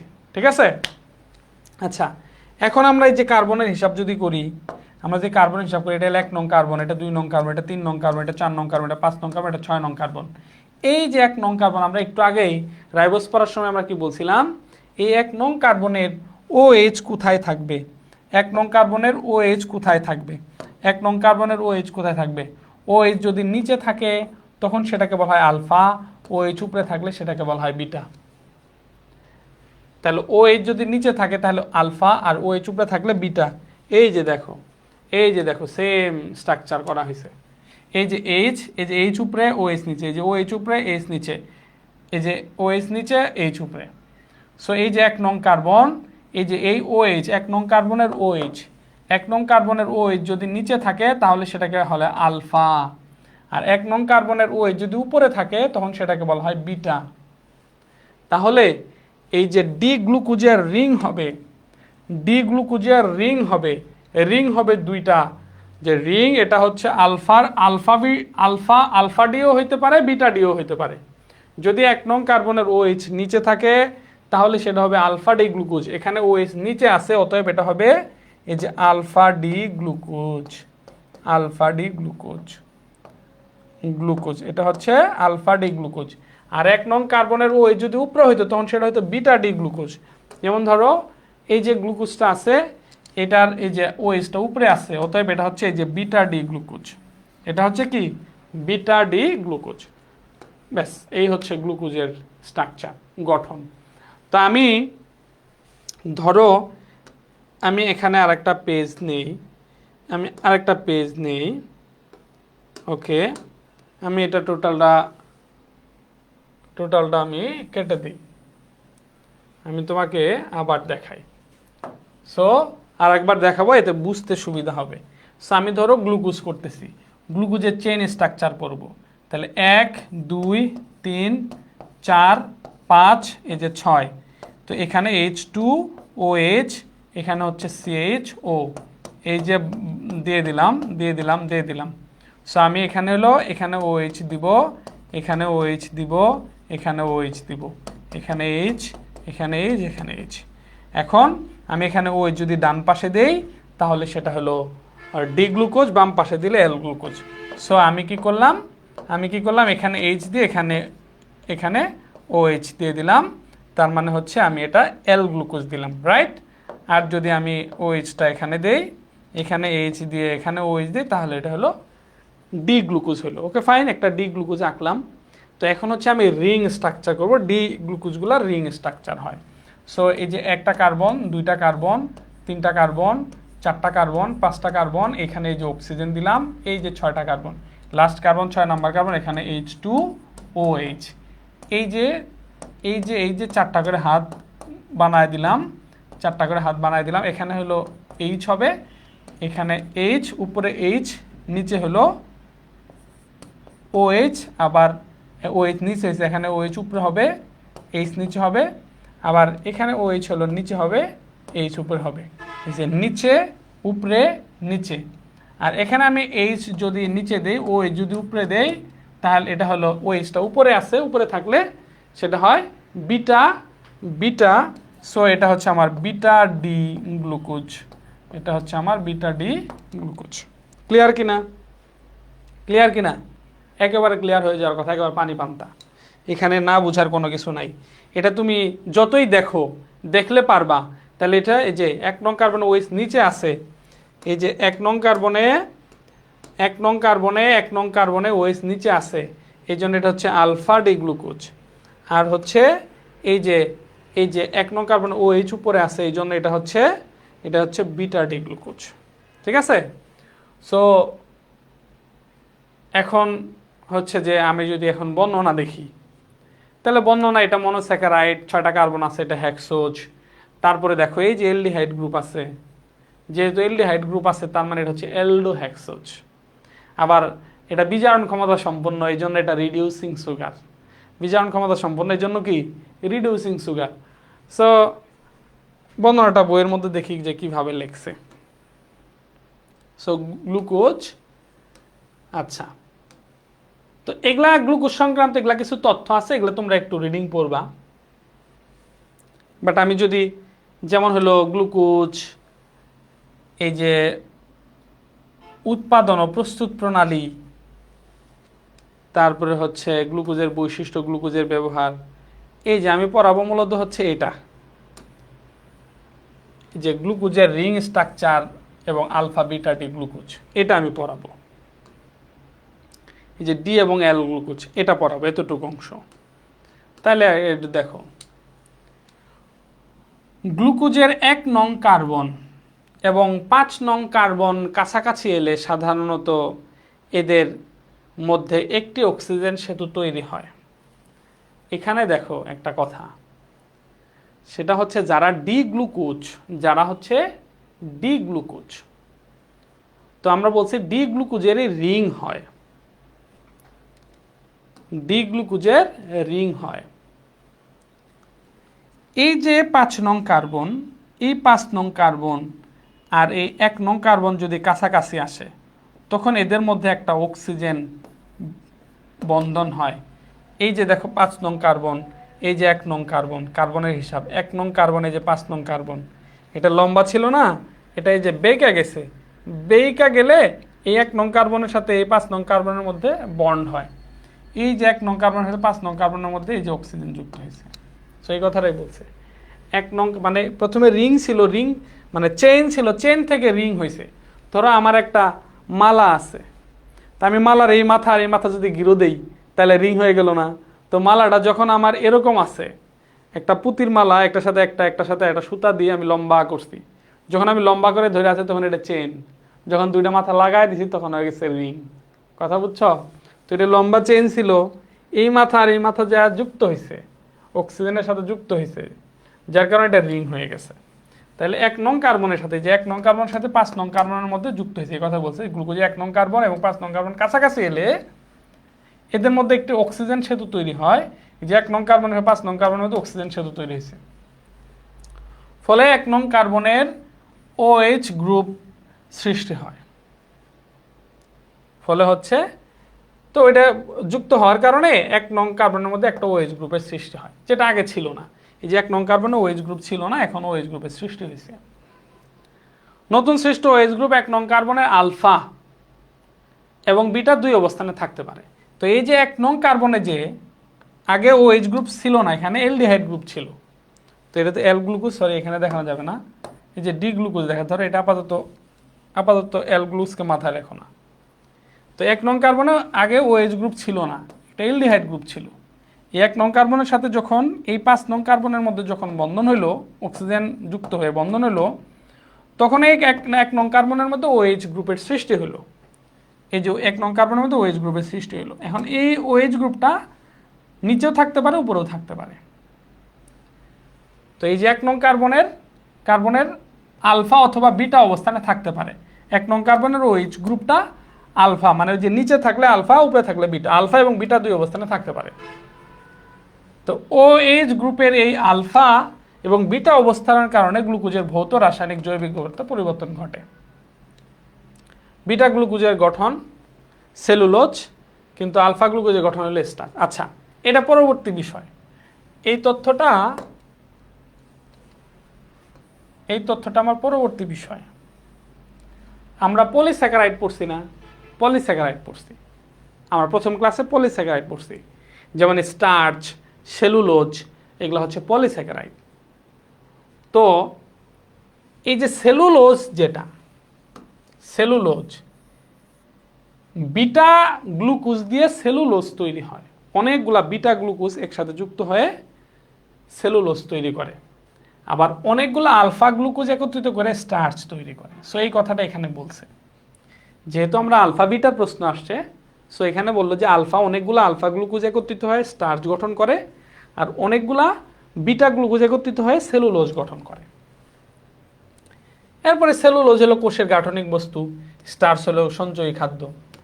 সো এখানে এটা আসছে। সো এটা হলো আলফা এবং বিটার কথাটা গেল। তাইলে আলফা বিটার কথাটা সহজভাবে যদি আমি বোঝার চেষ্টা করি, এখান থেকে সহজভাবে যদি আমি বোঝার চেষ্টা করি, এগুলো সব আমরা বাদ দেই, আলফা বিটাটা বোঝার চেষ্টা করি। আমরা বলছিলাম রিং স্ট্রাকচার, যারা ডি গ্লুকোজ, এই যে OH ডান দিকে যারা আছে তাদের রিং হবে। সো এই 5 নং কার্বন এবং এই 1 নং কার্বন, এটার মধ্যে মূলত এরা ওই যে চেইন, যখন রিং হয়, দুইটা যুক্ত হয়, এই 5 নং কার্বন এই 1 নং কার্বনের সাথে যুক্ত হবে, যুক্ত হলে এখানে একটা অক্সিজেন বন্ড তৈরি হবে। এই যে 1 নং এর সাথে 5 নং এর মধ্যে অক্সিজেন বন্ড তৈরি হয়েছে, হলে 1 নং কার্বনের মধ্যে কোনো OH গ্রুপ ছিল না, একটা অ্যালডিহাইড গ্রুপ ছিল। তো এখানে অক্সিজেন বন্ড হওয়ার কারণে এখানে OH গ্রুপ সৃষ্টি হবে। সো এই OH গ্রুপটা এখন দুইভাবে, উপরেও থাকতে পারে নিচেও থাকতে পারে। OH গ্রুপটা এখন আলফা অবস্থানও থাকতে পারে, বিটা অবস্থানও থাকতে পারে।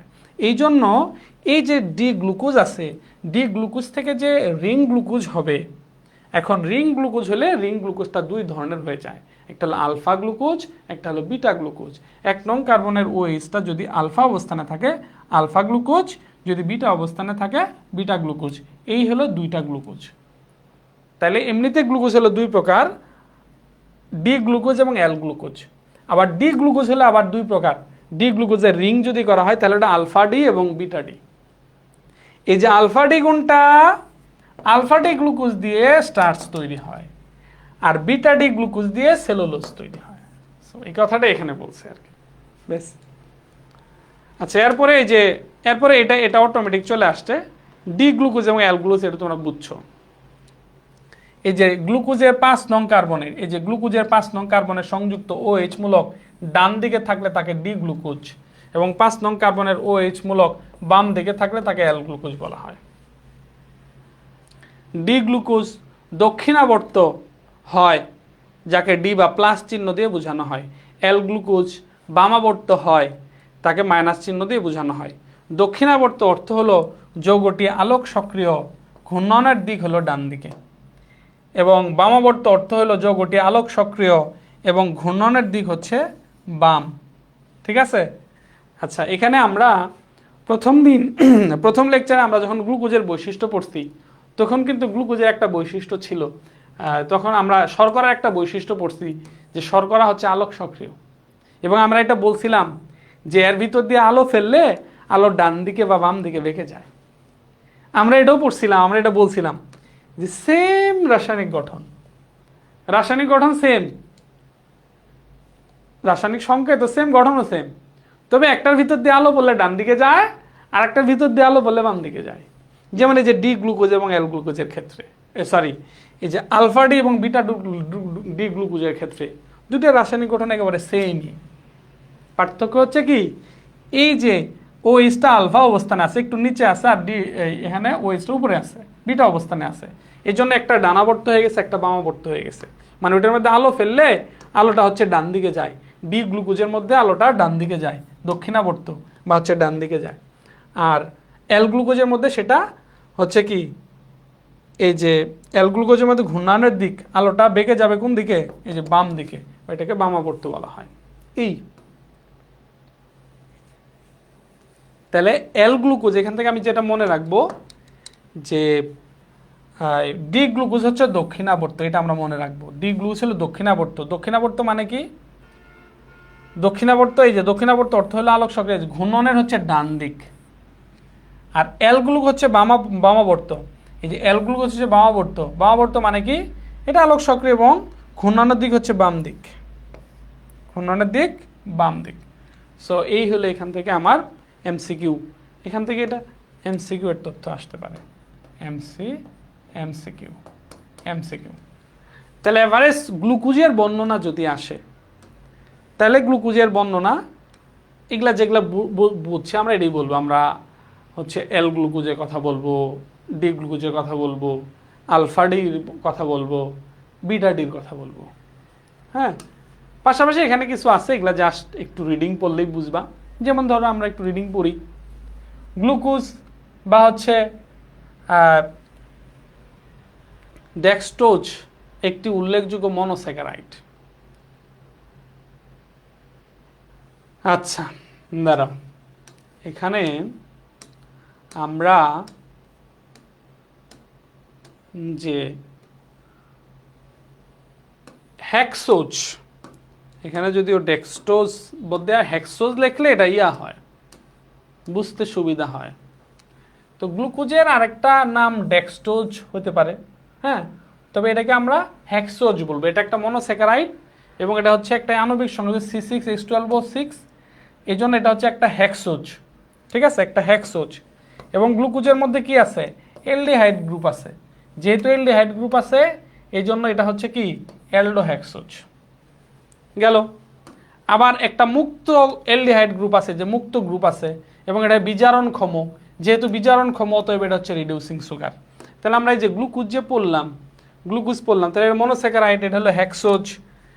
তবে এই তথ্যগুলো আমরা লিখি, এই তথ্যগুলো যদি আমরা লিখি, তো যেহেতু এটার মধ্যে অ্যালডিহাইড গ্রুপ আছে অতএব এটা হচ্ছে অ্যালডোহেক্সোজ, এটা হলো অ্যালডোহেক্সোজ, অ্যালডোহেক্সোজ। এটার মধ্যে অ্যালডিহাইড গ্রুপ আছে, যেহেতু মুক্ত সিএইচও অ্যালডিহাইড গ্রুপ আছে এই জন্য এটাকে রিডিউসিং সুগার বলা হয়। এই জন্য এটা হচ্ছে কি, এটা হচ্ছে বিজারণক্ষম যেহেতু এই জন্য এটা হচ্ছে reducing sugar, reducing reducing reducing sugar, এটা হলো রিডিউসিং সুগার। আচ্ছা, যেহেতু এটা রিডিউসিং সুগার, আচ্ছা এরপরে আরও কি আরও কি আরও কি আমরা দেখি। ওকে, বিভিন্ন প্রকার এই গ্লুকোজ কোথায় পাওয়া যায়? পাকা ফল, মধু, এগুলাতে প্রচুর পরিমাণে গ্লুকোজ থাকে। পাকা আঙ্গুরে, এই যে আঙ্গুরের মধ্যে গ্লুকোজের পরিমাণ শতকরা 12 থেকে 30 ভাগ। একে অনেক সময় গ্রেপ সুগার বা আঙ্গুরের শর্করা বলা হয়। তো কাকে, গ্লুকোজকে অনেক সময় কি বলা হয়? গ্রেপ সুগার বলা হয়। এটা একটা খ নাম্বার প্রশ্ন দিতে পারে, এটা একটা খ নাম্বার প্রশ্ন দিতে পারে। গ্রেপ সুগার বা আঙ্গুরের শর্করা, এটা একটা খ নাম্বার প্রশ্ন দিতে পারে, যে গ্লুকোজকে কি বলা হয়? গ্রেপ সুগার বলা হয়। তাহলে গ্লুকোজ থেকে আমরা আর একটা তথ্য পাইলাম, যেটাকে কি বলা হয়? এটাকে হচ্ছে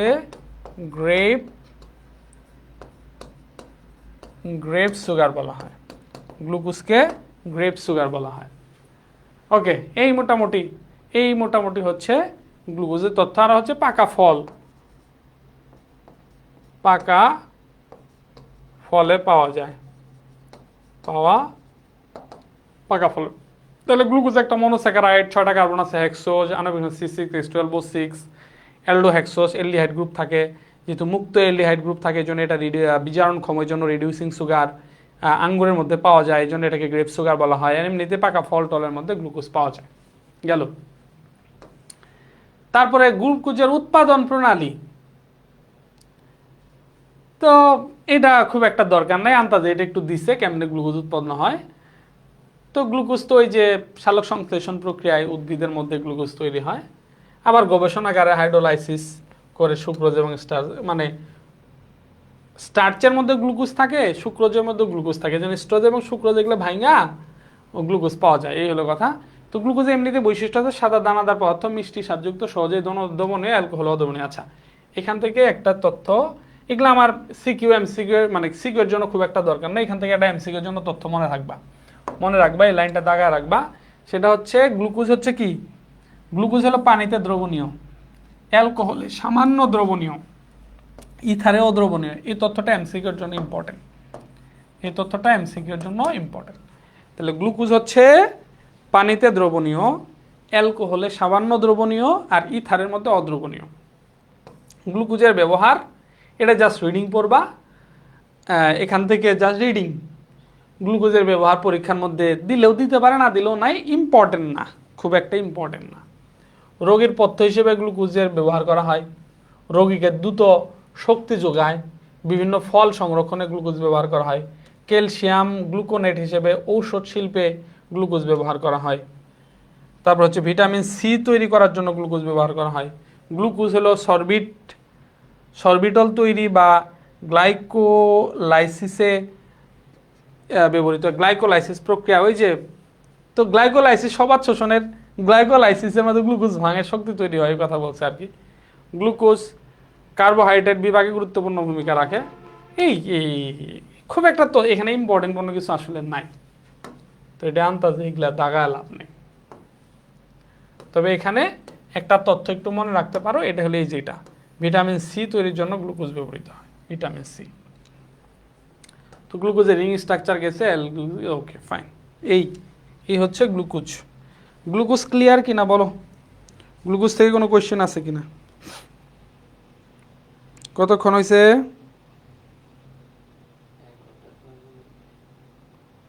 ও 1 ঘন্টা 40 মিনিট নেওয়ার কথা না, 54 মিনিট হয়ে গেছে। না আর বেশি করবো না, ক্লাস শেষ করে দিবে এখন।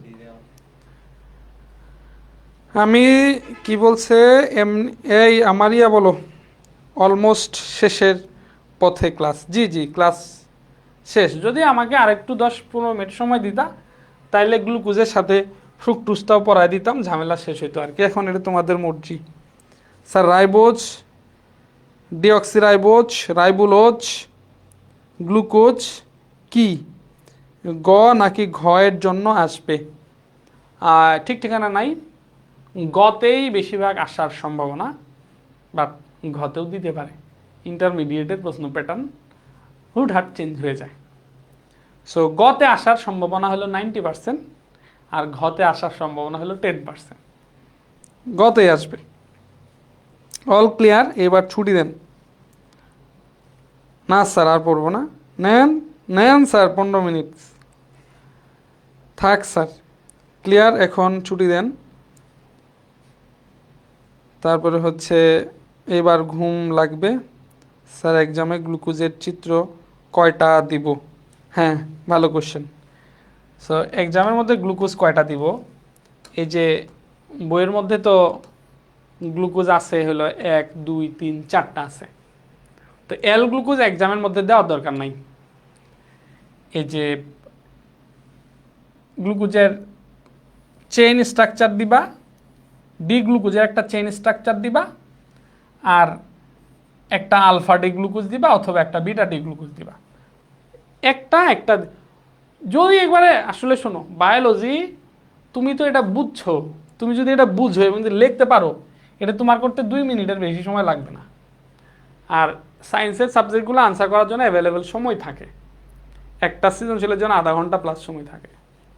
সো যেহেতু তোমার হাতে সময় আছে, সো একটু সময় ব্যয় করলে সমস্যা, আর তুমি যদি পারো এমনিতেই করতে পারবা। সো সবচেয়ে বেস্ট হবে, মানে এটা হলো কি, যদি 4টাই দাও তাহলে হলো বেস্ট। তাহলে বর্ণনা কি লিখছো স্যার পড়বে না, খাতা দেখে খুশি হবে, তোমাকে ফুল মার্কস দিয়ে দিবে। একবার অর্ধ পৃষ্ঠা ব্যাপী 4টা সিরিয়াল অনুযায়ী থাকলো, full marks, full marks. So 4টা দেওয়াটাই ভালো। যদি সময় না থাকে তাহলে একটা ডি, এই যে চেইনের একটা ডি গ্লুকোজ দিবা, আর এখানে হয় আলফা অথবা বিটা, যে কোনো একটা দিয়ে দিলা যদি সময় না থাকে। আর সময় থাকলে 4টাই দিবা।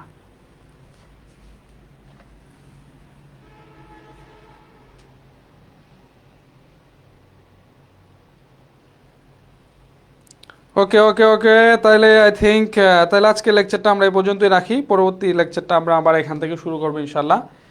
তো তোমরা খুব দ্রুততার সহিত এটা হলো গ্রুপের মধ্যে শেয়ার করো। RMH রেদওয়ান্স মেথড এইচএসসি একটা গ্রুপ আছে, আবার এইচএসসি 28 RMH অফিসিয়াল গ্রুপ, 2টা গ্রুপ আছে। যে কোনো একটাতে শেয়ার করো বা 2টাতে শেয়ার করো। এটা দ্রুত, তুমি যে ক্লাসটা করছো এটা আমাকে প্রুফ দাও, আমাকে প্রুফ দাও। এই যে জাস্ট স্ট্রাকচারগুলা, এই যে রাইবোজ, তারপরে হচ্ছে রাইবোজের চেইন রিং, তারপর হচ্ছে ডিঅক্সিরাইবোজ চেইন রিং, তারপর রাইবুলোজ চেইন, তারপর হচ্ছে গ্লুকোজ, তারপর হচ্ছে গ্লুকোজের chain ring, L glucose, D glucose, alpha D, beta D glucose. ঠিক আছে? তো আই থিঙ্ক সব কিছু ক্লিয়ার হয়েছে আলহামদুলিল্লাহ। সকলকে অসংখ্য ধন্যবাদ।